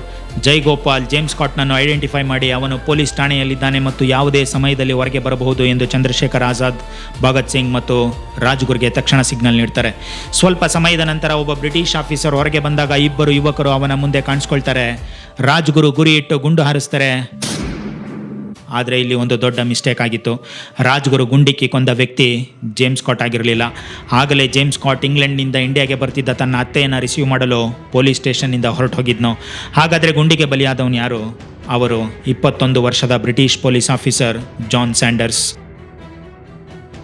ಸ್ಕಾಟ್ನನ್ನು ಗುರುತಿಸಬೇಕಿದ್ದ ಜೈಪಾಲ್ ತಪ್ಪು ವ್ಯಕ್ತಿಯನ್ನು ಗುರುತಿಸ್ತಾರೆ. ಅವರು ಜೇಮ್ಸ್ ಸ್ಕಾಟ್ ಬದಲಿಗೆ ಜಾನ್ ಸ್ಯಾಂಡರ್ಸ್ನನ್ನು ತಪ್ಪಾಗಿ ಗುರುತಿಸಿದ್ರು. ಗುಂಡೇಟಿನಿಂದ ಸ್ಯಾಂಡರ್ಸ್ ತೀವ್ರವಾಗಿ ಗಾಯಗೊಂಡಿದ್ದನು. ಭಗತ್ ಸಿಂಗ್ ಅವನ ಬಳಿ ಹೋಗಿ ಮತ್ತೆ 4 ಗುಂಡು ಸುತ್ತು ಹಾರಿಸ್ತಾರೆ. ಆದರೆ ಈ ತಪ್ಪಿನ ನಂತರ ಆ 4 ತಮ್ಮ ಎಸ್ಕೇಪ್ ಪ್ಲಾನ್ನಂತೆ ಮುಂದುವರಿತಾರೆ. ಭಗತ್ ಸಿಂಗ್ ಮತ್ತು ರಾಜ್ಗುರು DAV ಕಾಲೇಜ್ನಂತ ಓಡ್ತಾರೆ. ಅಲ್ಲಿ ಚಂದ್ರಶೇಖರ್ ಆಜಾದ್ ಅವರಿಗೆ ಕವರ್ ನೀಡ್ತಿದ್ರು. ಆದರೆ ಜಾನ್ ಸ್ಯಾಂಡರ್ಸ್ನನ್ನು ಗುಂಡಿಟ್ಟುವುದನ್ನು 2 ಪೊಲೀಸರು ನೋಡಿರ್ತಾರೆ. ಅವರು ಕ್ರಾಂತಿಕಾರಿಗಳನ್ನು ಬೆನ್ನಟ್ಟಲು ಆರಂಭಿಸ್ತಾರೆ. ಕಾನ್ಸ್ಟೇಬಲ್ ಚನನ್ ಸಿಂಗ್ ಮತ್ತು traffic police officer W. Fern. Chanan Singh ಕ್ರಾಂತಿಕಾರಿಗಳನ್ನು DAV ಕಾಲೇಜ್ವರೆಗೆ ಬೆನ್ನಟ್ಕೊಂಡು ಬಂದರು. ಆಗ ಚಂದ್ರಶೇಖರ್ ಆಜಾದ್ ಅವರಿಗೆ ಮುಂದೆ ಬರಬೇಡಿ ಎಂದು ಎಚ್ಚರಿಸ್ತಾರೆ. ಅವರು ಒಬ್ಬ ಭಾರತೀಯ ಪೊಲೀಸ್ ಅಧಿಕಾರಿಯ ಮೇಲೆ ದಾಳಿ ಮಾಡಲು ಬಯಸ್ತಿರಲಿಲ್ಲ. ಆದರೆ ಚನನ್ ಸಿಂಗ್ ನಿಲ್ಲಿಲ್ಲ. ಪರಿಸ್ಥಿತಿ ಕೈ ಮೀರ್ತಿದ್ದಂತೆ ರಾಜ್ಗುರು ಅವರ ಮೇಲೆ ಗುಂಡು ಹಾರಿಸ್ತಾರೆ.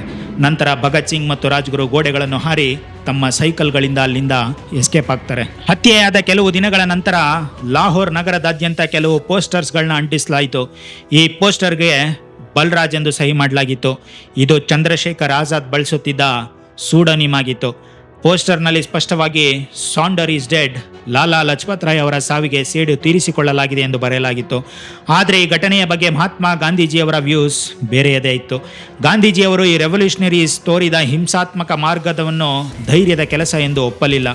ಬದಲಾಗಿ ಅವರು ಅವರ ವಿಧಾನವನ್ನು ಟೀಕಿಸಿದ್ರು. ಆದರೆ ಅದೇ ಸಮಯದಲ್ಲಿ ಲಾಲಾ ಲಜಪತ್ ರಾಯ್ ಅವರಂತಹ ನಾಯಕರ ಮೇಲೆ ಬ್ರಿಟಿಷ್ ಸರ್ಕಾರ ನಡೆಸಿದ ದಮನಕಾರಿ ಕ್ರಮಗಳನ್ನು ಭಾರತೀಯ ಯುವಕರಲ್ಲಿ ಕೋಪ ಮತ್ತು ಆಕ್ರೋಶವನ್ನು ಹೆಚ್ಚಿಸುತ್ತಿವೆ ಎಂದು ಗಾಂಧೀಜಿಯವರು ಹೇಳ್ತಾರೆ. ಇನ್ನೊಂದೆಡೆ ಬ್ರಿಟಿಷ್ ಸರ್ಕಾರದ ದೃಷ್ಟಿಯಲ್ಲಿ ರೆವಲ್ಯೂಷನರೀಸ್ ಈಗ ಒಂದು ಗಂಭೀರ ಥ್ರೆಟ್ ಆಗಿದ್ರು. ಲಾಹೋರ್ನ ಪ್ರತಿಯೊಬ್ಬ ಪೊಲೀಸ್ ಸಿಬ್ಬಂದಿಗೂ ರೋಡ್ಸ್ ಮತ್ತು ರೈಲ್ವೆ ಎಕ್ಸಿಟ್ ಬ್ಲಾಕ್ ಮಾಡಿ ಸರ್ಚ್ ಆಪರೇಷನ್ ನಡೆಸುವಂತೆ ಸೂಚನೆ ನೀಡಲಾಯಿತು. ಲಾಹೋರ್ನ ಸಂಪೂರ್ಣ ಪೊಲೀಸ್ ಫೋರ್ಸ್ ಅವರನ್ನು ಹುಡುಕ್ತಿದ್ದಾಗ ಚಂದ್ರಶೇಖರ್ ಆಜಾದ್, ರಾಜ್ಗುರು ಮತ್ತು ಭಗತ್ ಸಿಂಗ್ ಮಾತ್ರ ಎಲ್ಲರ ಕಣ್ಣಿಗೂ ಸಿಗದಂತೆ ಒಂದು ಸೇಫ್ ಪ್ಲೇಸ್ನಲ್ಲಿ ಅಡಗಿಕೊಂಡಿದ್ರು.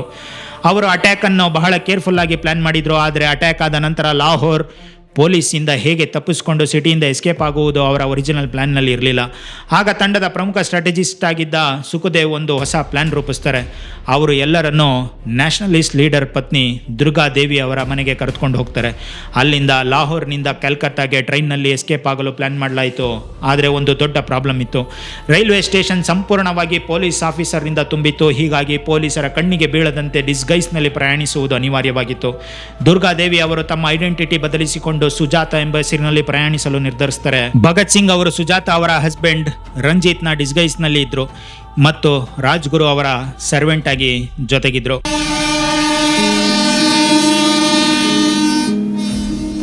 ಭಗತ್ ಸಿಂಗ್ ಕೊನೆಗೂ ಕಲ್ಕತ್ತಾ ತಲುಪ್ತಾರೆ. ಕಾಕತಾಳೀಯವಾಗಿ ಆ ಸಮಯದಲ್ಲಿ ಅಲ್ಲಿ ಕಾಂಗ್ರೆಸ್ನ ಕಲ್ಕತ್ತಾ ಸೆಷನ್ ನಡೀತಿತ್ತು. ಭಗತ್ ಸಿಂಗ್ ಕೂಡ ಆ ಅಧಿವೇಶನದಲ್ಲಿ ಭಾಗವಹಿಸ್ತಾರೆ. ಆದರೆ ಅಲ್ಲಿನ ರಾಜಕೀಯ ವಾತಾವರಣವನ್ನು ಗಮನಿಸಿದ ನಂತರ ಅವರು ಡಿಸಪಾಯಿಂಟ್ ಆಗ್ತಾರೆ. ಅವರ ದೃಷ್ಟಿಯಲ್ಲಿ ಕಾಂಗ್ರೆಸ್ ಇನ್ನೂ ಅಪ್ಪರ್ ಕ್ಲಾಸ್ ಮತ್ತು ಎಲೈಟ್ ಲೀಡರ್ಸ್ನ ಇನ್ಫ್ಲುಯೆನ್ಸ್ನಲ್ಲೇ ಇತ್ತು. ಸಾಮಾನ್ಯ ಜನರು ಮತ್ತು ಯುವ ರೆವಲ್ಯೂಷನರೀಸ್ಗಳ ಧ್ವನಿಗೆ ಸಾಕಷ್ಟು ಪ್ರಾಮುಖ್ಯತೆ ಸಿಗುತ್ತಿಲ್ಲ ಎಂದು ಅವರು ಭಾವಿಸ್ತಾರೆ. ಹೀಗಾಗಿ ಹೆಚ್ಚು ದಿನ ಕಲ್ಕತ್ತಾನಲ್ಲಿ ಉಳಿಯದೆ ಅವರು ಆಗ್ರಾಗೆ ತೆರಳುತ್ತಾರೆ. ಅಲ್ಲಿ ಅವರಿಗೆ ಈಗಾಗಲೇ ಚಂದ್ರಶೇಖರ್ ಆಜಾದ್, ಪ್ರಸಾದ್ ರಾಜ್ಗುರು ಮತ್ತು ಸುಖದೇವ್ ಅವರಂತಹ ತಮ್ಮ ಕ್ಲೋಸ್ ರೆವಲ್ಯೂಷನರೀಸ್ ಫ್ರೆಂಡ್ಸ್ ಇದ್ರು. ಈ ಮೀಟಿಂಗ್ನಲ್ಲಿ ಸಾಂಡರ್ಸ್ನ ಸಾವಿನಿಂದ ತಾವು ನಿರೀಕ್ಷಿಸಿದ ರಿಸಲ್ಟ್ ಸಿಗಲಿಲ್ಲ ಎಂದು ಭಗತ್ ಸಿಂಗ್ ಮತ್ತು ಅವರ ಸಹಚರರು ಚರ್ಚಿಸ್ತಾರೆ. ಅವರು ಬ್ರಿಟಿಷ್ ಗೌರ್ಮೆಂಟ್ ಈಗ ಎದುರು ಹಿಂದೆ ಸರಿಯತ್ತೆ ಎಂದು ಭಾವಿಸಿದ್ರು, ಆದರೆ ಆಗಿದ್ದೇ ಬೇರೆ. ಬ್ರಿಟಿಷರು ನಡುಗಲಿಲ್ಲ, ಬದಲಿಗೆ ಅವರು ಇನ್ನಷ್ಟು ಸ್ಟ್ರಿಕ್ಟ್ ಮತ್ತು ರಿಪ್ರೆಸಿವ್ ಆಗಲು ಪ್ರಾರಂಭಿಸ್ತಾರೆ. ಹೀಗಾಗಿ ಭಗತ್ ಸಿಂಗ್ ಮತ್ತು ಅವರ ಸಹಚರರು ಇನ್ನೂ ದೊಡ್ಡದಾದ ದೇಶದ ಗಮನವನ್ನು ಸೆಳೆಯುವಂತಹ ಒಂದು ಆಕ್ಷನ್ ಮಾಡಬೇಕು ಅಂತ ನಿರ್ಧಾರ ಮಾಡ್ತಾರೆ. ಏಪ್ರಿಲ್ 8, 1929 ಆ ದಿನ ಸೆಂಟ್ರಲ್ ಲೆಜಿಸ್ಲೇಟಿವ್ ಅಸೆಂಬ್ಲಿಯಲ್ಲಿ 2 ಕಾಂಟ್ರವರ್ಷಿಯಲ್ ಬಿಲ್ಸ್ ಬಗ್ಗೆ ಚರ್ಚೆ ನಡೀತಿತ್ತು. ಟ್ರೇಡ್ ಡಿಸ್ಪ್ಯೂಟ್ ಬಿಲ್ ಮತ್ತು ಪಬ್ಲಿಕ್ ಸೇಫ್ಟಿ ಬಿಲ್. ಈ ಬಿಲ್ ಮೂಲಕ ಬ್ರಿಟಿಷ್ ಗೌರ್ಮೆಂಟ್ ಲೇಬರ್ ಯೂನಿಯನ್ ಮತ್ತು ವರ್ಕರ್ಸ್ ಮೂವ್ಮೆಂಟ್ ಮೇಲೆ ರಿಸ್ಟ್ರಿಕ್ಷನ್ ಹಾಕಲು ಬಯಸ್ತಿತ್ತು. ವರ್ಕರ್ಸ್ ಸ್ಟ್ರೈಕ್ ಮಾಡಿದ್ರೆ ಅಥವಾ ಗೌರ್ಮೆಂಟ್ ವಿರುದ್ಧವಾಗಿ ಪ್ರೊಟೆಸ್ಟ್ ಮಾಡಿದ್ರೆ ಅವರನ್ನು ಅರೆಸ್ಟ್ ಮಾಡಲು ಮತ್ತು ಅವರ ಆಕ್ಟಿವಿಟೀಸ್ ಮೇಲೆ ಕಂಟ್ರೋಲ್ ಹೇರಲು ಬ್ರಿಟಿಷರಿಗೆ ಹೆಚ್ಚಿನ ಪವರ್ ಸಿಗ್ತಿತ್ತು. ಭಗತ್ ಸಿಂಗ್ ಮತ್ತು ಅವರ ಸಹಚರರಿಗೆ ಇದು ಕೇವಲ ಒಂದು ಲಾ ಅಲ್ಲ ಎಂಬುದು ಅರ್ಥವಾಗಿತ್ತು. ಅವರ ದೃಷ್ಟಿಯಲ್ಲಿ ಬ್ರಿಟಿಷ್ ಗೌರ್ಮೆಂಟ್ ಇಂಡಿಯನ್ ವರ್ಕರ್ಸ್ ಮತ್ತು ರೆವಲ್ಯೂಷನರಿ ಮೂವ್ಮೆಂಟ್ಸ್ನಲ್ಲಿ ಸಪ್ರೆಸ್ ಮಾಡಲು ಈ ಬಿಲ್ಗಳನ್ನು ಬಳಸಲು ಪ್ರಯತ್ನಿಸುತ್ತಿತ್ತು. ಅದರಲ್ಲೂ ಯಾವುದೇ ರೆವಲ್ಯೂಷನರಿಯನ್ನು ಯಾವಾಗ ಬೇಕಾದರೂ ಅರೆಸ್ಟ್ ಮಾಡಲು ಇಂತಹ ಲಾ ಮುಂದೆ ಬ್ರಿಟಿಷರಿಗೆ ಇನ್ನಷ್ಟು ಪವರ್ ನೀಡಬಹುದಾಗಿತ್ತು. ಭಾರತೀಯ ಸೆಂಟ್ರಲ್ ಲೆಜಿಸ್ಲೇಟಿವ್ ಅಸೆಂಬ್ಲಿಯಲ್ಲಿ ಈ ಬಿಲ್ಲನ್ನು ಅಪೋಸ್ ಮಾಡುತ್ತಿದ್ದ ಕೆಲವು ಇಂಡಿಯನ್ ಲೀಡರ್ಸ್ ಕೂಡ ಇದ್ದರು. ಆದರೆ ಬ್ರಿಟಿಷ್ ಗೌರ್ಮೆಂಟ್ಗೆ ಮೆಜಾರಿಟಿ ಮತ್ತು ಪೊಲಿಟಿಕಲ್ ಕಂಟ್ರೋಲ್ ಇದ್ದುದರಿಂದ ಬಿಲ್ ಪಾಸ್ ಆಗುವ ಸಾಧ್ಯತೆ ಹೆಚ್ಚಿತ್ತು. ಹೀಗಾಗಿ ಏಪ್ರಿಲ್ 8, 1929 ವೈಸ್ರಾಯ್ ಲಾರ್ಡ್ ಇರ್ವಿನ್ ಈ ಬಿಲ್ಗೆ ಸಂಬಂಧಿಸಿದ ಕ್ರಮ ಕೈಗೊಳ್ಳಲು ಅಸೆಂಬ್ಲಿಗೆ ಬಂದಾಗ ಹೊರಗೆ ಒಂದು ಸಣ್ಣ ಗುಂಪು ನಿಂತಿತ್ತು. ಅದು ಸಾಮಾನ್ಯ ಗ್ರೂಪ್ ಆಗಿರಲಿಲ್ಲ. ಅಲ್ಲಿ HSRA ಕೆಲವು ಮೆಂಬರ್ಸ್ ಇದ್ದರು. ಅವರಲ್ಲಿ ದುರ್ಗಾದೇವಿ ಕೂಡ ಇದ್ದರು. ಅವರು ಭಗತ್ ಸಿಂಗ್ ಅವರನ್ನು ಭೇಟಿ ಮಾಡಿ ಕೆಲವು ಫ್ರೂಟ್ಸ್ ಮತ್ತು ಸ್ವೀಟ್ಸ್ ತಂದಿದ್ರು. ಅದು ಒಂದು ಸಾಮಾನ್ಯ ಭೇಟಿಯಲ್ಲ, ಅದು ಒಂದು ರೀತಿಯಲ್ಲಿ ಫೈನಲ್ ಬ್ಲೆಸ್ಸಿಂಗ್ಸ್ ಆಗಿತ್ತು. ಯಾಕೆಂದರೆ ಇನ್ನೇನು ಕೆಲವೇ ನಿಮಿಷಗಳಲ್ಲಿ ಸೆಂಟ್ರಲ್ ಲೆಜಿಸ್ಲೇಟಿವ್ ಅಸೆಂಬ್ಲಿ ಒಳಗೆ ಏನಾಗಲಿದೆ ಎಂಬುದು HSRA ಕೋರ್ ಕಮಿಟಿಯ ಕೆಲವೇ ಸದಸ್ಯರಿಗೆ ಮಾತ್ರ ಗೊತ್ತಿತ್ತು. HSRA ಸದಸ್ಯರು ಸೆಂಟ್ರಲ್ ಲೆಜಿಸ್ಲೇಟಿವ್ ಅಸೆಂಬ್ಲಿ ಒಳಗೆ ಪ್ರವೇಶಿಸ್ತಾರೆ. ಅವರು ವಿಸಿಟರ್ಸ್ ಗ್ಯಾಲರಿಯಿಂದ ಬಿಲ್ಸ್ ಹೇಗೆ ಪ್ರೊಸೀಡ್ ಆಗ್ತಿದೆ ಎಂಬುದನ್ನು ಗಮನಿಸ್ತಿದ್ರು. ಪಬ್ಲಿಕ್ ಸೇಫ್ಟಿ ಬಿಲ್ ಮೇಲೆ ವೋಟಿಂಗ್ ಶುರುವಾಗುವ ಸಮಯದಲ್ಲಿ ಭಗತ್ ಸಿಂಗ್ ಮತ್ತು ಅವರ ಸಹಚರ ಬತುಕೇಶ್ವರ್ ದತ್ 2 ಬಾಂಬ್ಸ್ಗಳನ್ನು ಎಸಿತಾರೆ. ಈ ಬಾಂಬ್ನ ಉದ್ದೇಶ ಯಾರನ್ನಾದರೂ ಕೊಲ್ಲುವುದಲ್ಲ, ಅಸೆಂಬ್ಲಿಯಲ್ಲಿ ದೊಡ್ಡ ಪೊಲಿಟಿಕಲ್ ಪ್ರೊಟೆಸ್ಟ್ ನಡೆಸಿ ತಮ್ಮ ಮೆಸೇಜ್ ದೇಶಾದ್ಯಂತ ತಲುಪಿಸುವುದಾಗಿತ್ತು. ಸ್ಫೋಟದ ನಂತರ ಭಗತ್ ಸಿಂಗ್ ಮತ್ತು BK ದತ್ ಇಂಕ್ವಿಲಾಬ್ ಜಿಂದಾಬಾದ್ ಮತ್ತು ಡೌನ್ ವಿತ್ ಇಂಪೀರಿಯಲಿಸಮ್ ಎಂಬ ರೆವಲ್ಯೂಷನರಿ ಸ್ಲೋಗನ್ಸ್ಗಳನ್ನ ಕೂಗ್ತಾರೆ. ಅವರು ಅಸೆಂಬ್ಲಿಯೊಳಗೆ ಗಾಳಿಯಲ್ಲಿ ಕರಪತ್ರಗಳನ್ನು ತೂರ್ತಾರೆ. ಆ ಪಾಂಪ್ಲೆಟ್ಗಳಲ್ಲಿ ಕಿವುಡರಿಗೆ ಕೇಳಿಸಬೇಕಾದರೆ ಸದ್ದು ಜೋರಾಗಿರಬೇಕು ಎಂಬ ಒಂದು ಪವರ್ಫುಲ್ ಮೆಸೇಜ್ ಕೂಡ ಇತ್ತು. ಭಗತ್ ಸಿಂಗ್ ಕೊನೆಗೂ ಫ್ರೆಂಚ್ ರೆವಲ್ಯೂಷನರಿ ಆಗಸ್ಟ್ ವೈಲೆಂಟ್ ಅವರ ಹಾದಿಯಲ್ಲೇ ನಡೆದರು. ವೈಲೆಂಟ್ ಅಂತೆ ಭಗತ್ ಸಿಂಗ್ ಮತ್ತು ಬತುಕೇಶ್ವರ್ ದತ್ ಕೂಡ ತಮ್ಮ ಆ್ಯಕ್ಷನ್ನ ನಂತರ ಎಸ್ಕೇಪ್ ಆಗಲು ಪ್ರಯತ್ನಿಸಲಿಲ್ಲ. ಬಾಂಬ್ ಎಸೆದ ನಂತರ ಅವರಿಬ್ಬರು ಅಲ್ಲೇ ನಿಂತು ಅರೆಸ್ಟ್ ಆಗಲು ಸಿದ್ಧರಾದರು. ಅವರಿಗೆ ತಮ್ಮನ್ನು ಅರೆಸ್ಟ್ ಮಾಡಿ ಕೋರ್ಟ್ನಲ್ಲಿ ಟ್ರಯಲ್ ನಡೆಸಬೇಕು ಎಂಬುದೇ ಬೇಕಾಗಿತ್ತು. ಏಕೆಂದರೆ ಅವರ ನಿಜವಾದ ಉದ್ದೇಶ ಯಾರನ್ನಾದರೂ ಕೊಲ್ಲುವುದಾಗಿರಲಿಲ್ಲ, ತಮ್ಮ ರೆವಲ್ಯೂಷನರಿ ಐಡಿಯಾಸ್ ಮತ್ತು ಬ್ರಿಟಿಷ್ ರೂಲ್ ವಿರುದ್ಧ ಒಂದು ಸ್ಟ್ರಾಂಗ್ ಮೆಸೇಜನ್ನು ಕೋರ್ಟ್ ಮೂಲಕ ಇಡೀ ದೇಶಕ್ಕೆ ತಲುಪಿಸುವುದಾಗಿತ್ತು. ಮತ್ತು ಕೆಲವೇ ದಿನಗಳಲ್ಲಿ ಭಗತ್ ಸಿಂಗ್ ಮತ್ತು BK ದತ್ ಏಕೆ ಸ್ವಯಂ ಪ್ರೇರಣೆಯಿಂದ ಅರೆಸ್ಟ್ ಆದರು ಎಂಬುದು ಇಡೀ ದೇಶಕ್ಕೆ ಅರ್ಥವಾಗತೊಡಗಿತ್ತು. ಬಾಂಬ್ ಬ್ಲಾಸ್ಟ್ ನಂತರ ಭಗತ್ ಸಿಂಗ್ ಮತ್ತು BK ದತ್ ಅವರ ಆಕ್ಷನ್ ದೇಶದ್ರೋಹಕ್ಕೆ ಸಮಾನ ಎಂದು ಬ್ರಿಟಿಷ್ ಗೌರ್ಮೆಂಟ್ ವಾದಿಸಿತು. ಆದರೆ ಜವಾಹರ್ಲಾಲ್ ನೆಹರು ಈ ದೃಷ್ಟಿಕೋನವನ್ನು ಒಪ್ಪಲಿಲ್ಲ. ಅಲಹಾಬಾದ್ನಲ್ಲಿ ಮಾತನಾಡಿದ ನೆಹರು, ಬ್ರಿಟಿಷ್ ಗೌರ್ಮೆಂಟ್ನ ಕ್ರೂಯಲ್ ಮತ್ತು ಇನ್ಹ್ಯೂಮನ್ ಪಾಲಿಸೀಸ್ ಕಾರಣದಿಂದಲೇ ಕೆಲವು ಯುವಕರು ರೆವಲ್ಯೂಷನರಿ ಪಾತ್ ಆಯ್ಕೆ ಮಾಡಿಕೊಳ್ಳುವ ಪರಿಸ್ಥಿತಿ ನಿರ್ಮಾಣವಾಗಿದೆ ಎಂದು ಹೇಳ್ತಾರೆ. ಆದರೆ ಮಹಾತ್ಮ ಗಾಂಧಿ ಅವರ ವ್ಯೂ ಸಂಪೂರ್ಣವಾಗಿ ಬೇರೆ ಇತ್ತು. ಗಾಂಧೀಜಿಯವರ ಪ್ರಕಾರ ಈ ರೀತಿಯ ವೈಲೆಂಟ್ ಆಕ್ಷನ್ಸ್ ಭಾರತದ ಫ್ರೀಡಮ್ ಸ್ಟ್ರಗಲ್ ಅನ್ನು ಇನ್ನಷ್ಟು ಕಷ್ಟಕರವಾಗಿಸಬಹುದು. ಇನ್ನೊಂದೆಡೆ ಜವಾಹರ್ಲಾಲ್ ನೆಹರು ಅವರ ತಂದೆ ಮೋತಿಲಾಲ್ ನೆಹರು ಆ ದಿನವನ್ನು ದೇಶಕ್ಕೆ ದುಃಖದ ದಿನ ಎಂದು ಬಣ್ಣಿಸ್ತಾರೆ. ಇಂತಹ ರೆವಲ್ಯೂಷನರಿ ಆಕ್ಷನ್ಸ್ ಭಾರತಕ್ಕೆ ಯಾವುದೇ ಒಳ್ಳೆಯ ಫಲಿತಾಂಶ ತರುವುದಿಲ್ಲ ಎಂದು ಅವರು ಅಭಿಪ್ರಾಯಪಟ್ಟರು. ಅವರ ಪ್ರಕಾರ ಮುಂದೆ ಭಾರತದ ಒಂದು ದೊಡ್ಡ ಪ್ರಶ್ನೆಯನ್ನು ಎದುರಿಸಬೇಕಾಯಿತು. ನಾವು ಗಾಂಧೀಜಿಯವರ ನಾನ್ ವೈಲೆಂಟ್ ಪಾತ್ ಆಯ್ಕೆ ಮಾಡಬೇಕಾ ಅಥವಾ ಚಂದ್ರಶೇಖರ್ ಆಜಾದ್ ಅವರ ಮತ್ತು ಅವರ ಸಹಚರರು ತೋರಿಸಿದ ರೆವಲ್ಯೂಷನರಿ ಪಾತ್ ಆಯ್ಕೆ ಮಾಡಬೇಕಾ ಎಂಬುದಾಗಿತ್ತು. ಆದರೆ ಭಗತ್ ಸಿಂಗ್ ಅವರಿಗೆ ತಮ್ಮ ಪರ್ಪಸ್ ಬಗ್ಗೆ ಸಂಪೂರ್ಣವಾಗಿ ಕ್ಲಾರಿಟಿ ಇತ್ತು. ಅವರು ತಮ್ಮ ಅರೆಸ್ಟನ್ನು ಒಂದು ಆಪರ್ಚುನಿಟಿಯಾಗಿ ನೋಡಿದ್ರು. ಅದನ್ನು ಸ್ಮಾರ್ಟ್ ಆಗಿ ಬಳಸಿಕೊಂಡು ತಮ್ಮ ಐಡಿಯಾಸ್ ಮತ್ತು ರೆವಲ್ಯೂಷನರಿ ಮೆಸೇಜನ್ನು ದೇಶದ ಜನರಿಗೆ ತಲುಪಿಸಲು ಬಯಸಿದ್ರು. ಮೇ 7, 1929 ಅಸೆಂಬ್ಲಿ ಬ್ಲಾಸ್ಟ್ ಕೇಸ್ನ ಟ್ರಯಲ್ ಪ್ರಾರಂಭವಾಯಿತು. ಬ್ರಿಟಿಷ್ ಗೌರ್ಮೆಂಟ್ ಈ ಕೇಸ್ನ ಮುಖ್ಯ ಆರ್ಗ್ಯುಮೆಂಟ್ ಏನೆಂದರೆ ಭಗತ್ ಸಿಂಗ್ ಮತ್ತು BK ದತ್ ಎಸೆದ ಬಾಂಬ್ಸ್ ಜನರನ್ನು ಕೊಲ್ಲುವ ಸಾಮರ್ಥ್ಯ ಹೊಂದಿದ್ದವು. ಹೀಗಾಗಿ ಅವರ ಆಕ್ಷನ್ ಅನ್ನು ಕ್ರಿಮಿನಲ್ ಮತ್ತು ವೈಲೆಂಟ್ ಆಕ್ಟ್ ಎಂದು ಪ್ರೂವ್ ಮಾಡಲು ಪ್ರಾಸಿಕ್ಯೂಷನ್ ಪ್ರಯತ್ನಿಸಿತು. ಆದರೆ ಭಗತ್ ಸಿಂಗ್ ಮತ್ತು BK ದತ್ ತಮ್ಮ ಇಂಟೆನ್ಷನ್ ಬಗ್ಗೆ ತುಂಬ ಕ್ಲಿಯರ್ ಆಗಿದ್ರು. ನಮ್ಮ ಉದ್ದೇಶ ಯಾರನ್ನು ಕೊಲ್ಲುವುದಲ್ಲ, ಜನರ ಗಮನ ಸೆಳೆಯುವುದು ಮತ್ತು ಬ್ರಿಟಿಷ್ ಗೌರ್ಮೆಂಟ್ಗೆ ಒಂದು ವಾರ್ನಿಂಗ್ ನೀಡುವುದಾಗಿತ್ತು ಎಂದು ಅವರು ಸ್ಪಷ್ಟಪಡಿಸ್ತಾರೆ. ಭಗತ್ ಸಿಂಗ್ ಅವರನ್ನು ಒಂದು ಸಂದರ್ಭದಲ್ಲಿ ಇಂಕ್ವಿಲಾಬ್ ಎಂದರೆ ಏನು ಅಂತ ಕೇಳಲಾಗುತ್ತೆ. ಇಲ್ಲಿ ಒಂದು ವಿಷಯ ನೆನ್ಪಿಟ್ಕೊಳ್ಬೇಕು. ಆಗ ಭಗತ್ ಸಿಂಗ್ ಅವರಿಗೆ ಕೇವಲ 22 ವರ್ಷ. ಆದರೆ ಅವರ ಉತ್ತರದಲ್ಲಿದ್ದ ಮೆಚುರಿಟಿ ಇಂಕ್ವಿಲಾಬ್ ಅಂದರೆ ಕೇವಲ ವೈಲೆನ್ಸ್ ಅಥವಾ ಗೌರ್ಮೆಂಟ್ ವಿರುದ್ಧ ಹೋರಾಟವಲ್ಲ, ಅದರ ಅರ್ಥ ಅನ್ಯಾಯದ ಮೇಲೆ ನಿಂತಿರುವ ಸಮಾಜವನ್ನು ಸಂಪೂರ್ಣವಾಗಿ ಬದಲಿಸುವ ಒಂದು ಕ್ರಾಂತಿ. ಭಗತ್ ಸಿಂಗ್ ಇನ್ನೊಂದು ಇಂಪಾರ್ಟೆಂಟ್ ಪಾಯಿಂಟ್ ಕೂಡ ಹೇಳ್ತಾರೆ, ಇಂಕ್ವಿಲಾಬ್ ಪಿಸ್ತಲ್ ಅಥವಾ ಬಾಂಬ್ಸ್ಗಳ ಜೊತೆಗೆ ಯಾವುದೇ ಸಂಬಂಧವಿಲ್ಲ. ಅಂದರೆ ರೆವಲ್ಯೂಷನ್ ಎಂದರೆ ಕೇವಲ ವೆಪನ್ಸ್ ಬಳಸೋದಲ್ಲ, ಅದರ ನಿಜವಾದ ಅರ್ಥ ಸಮಾಜದಲ್ಲಿರುವ ಇನ್ಜಸ್ಟಿಸ್, ಎಕ್ಸ್ಪ್ಲಾಯ್ಟೇಷನ್ ಮತ್ತು ಇನ್ಈಕ್ವಾಲಿಟಿಯನ್ನು ಬದಲಾಯಿಸುವುದು. ಇದು 22 ವರ್ಷದ ಒಬ್ಬ ಯುವಕನಿಂದ ಬಂದ ಮಾತು. ಈಗ ನ್ಯಾಯಾಲಯದ ಕೊಠಡಿಯಿಂದ ಅವರ ಭಾಷಣಗಳನ್ನು ನೀವೇ ಕೇಳಿ. एक तरफ किसान जो सभी के लिए मक्का उगाता है, वो अपने परिवार के साथ भूखा मर जाता है. टेलर जो दुनिया भर के बाजारों में कपड़े बेचता है, उसको अपने और अपने बच्चों के शरीर को ढकने के लिए पर्याप्त कपड़े नहीं मिल पाते. ಅವರು ಈ ಅನ್ಯಾಯದ ಉದಾಹರಣೆಗಳನ್ನು ಪಟ್ಟಿ ಮಾಡ್ತಾರೆ. राजगीर, लोहार और कारीगर जो शानदार महल बनाते हैं, वो झुग्गियों में रह रहे हैं और वहीं मर जाते हैं.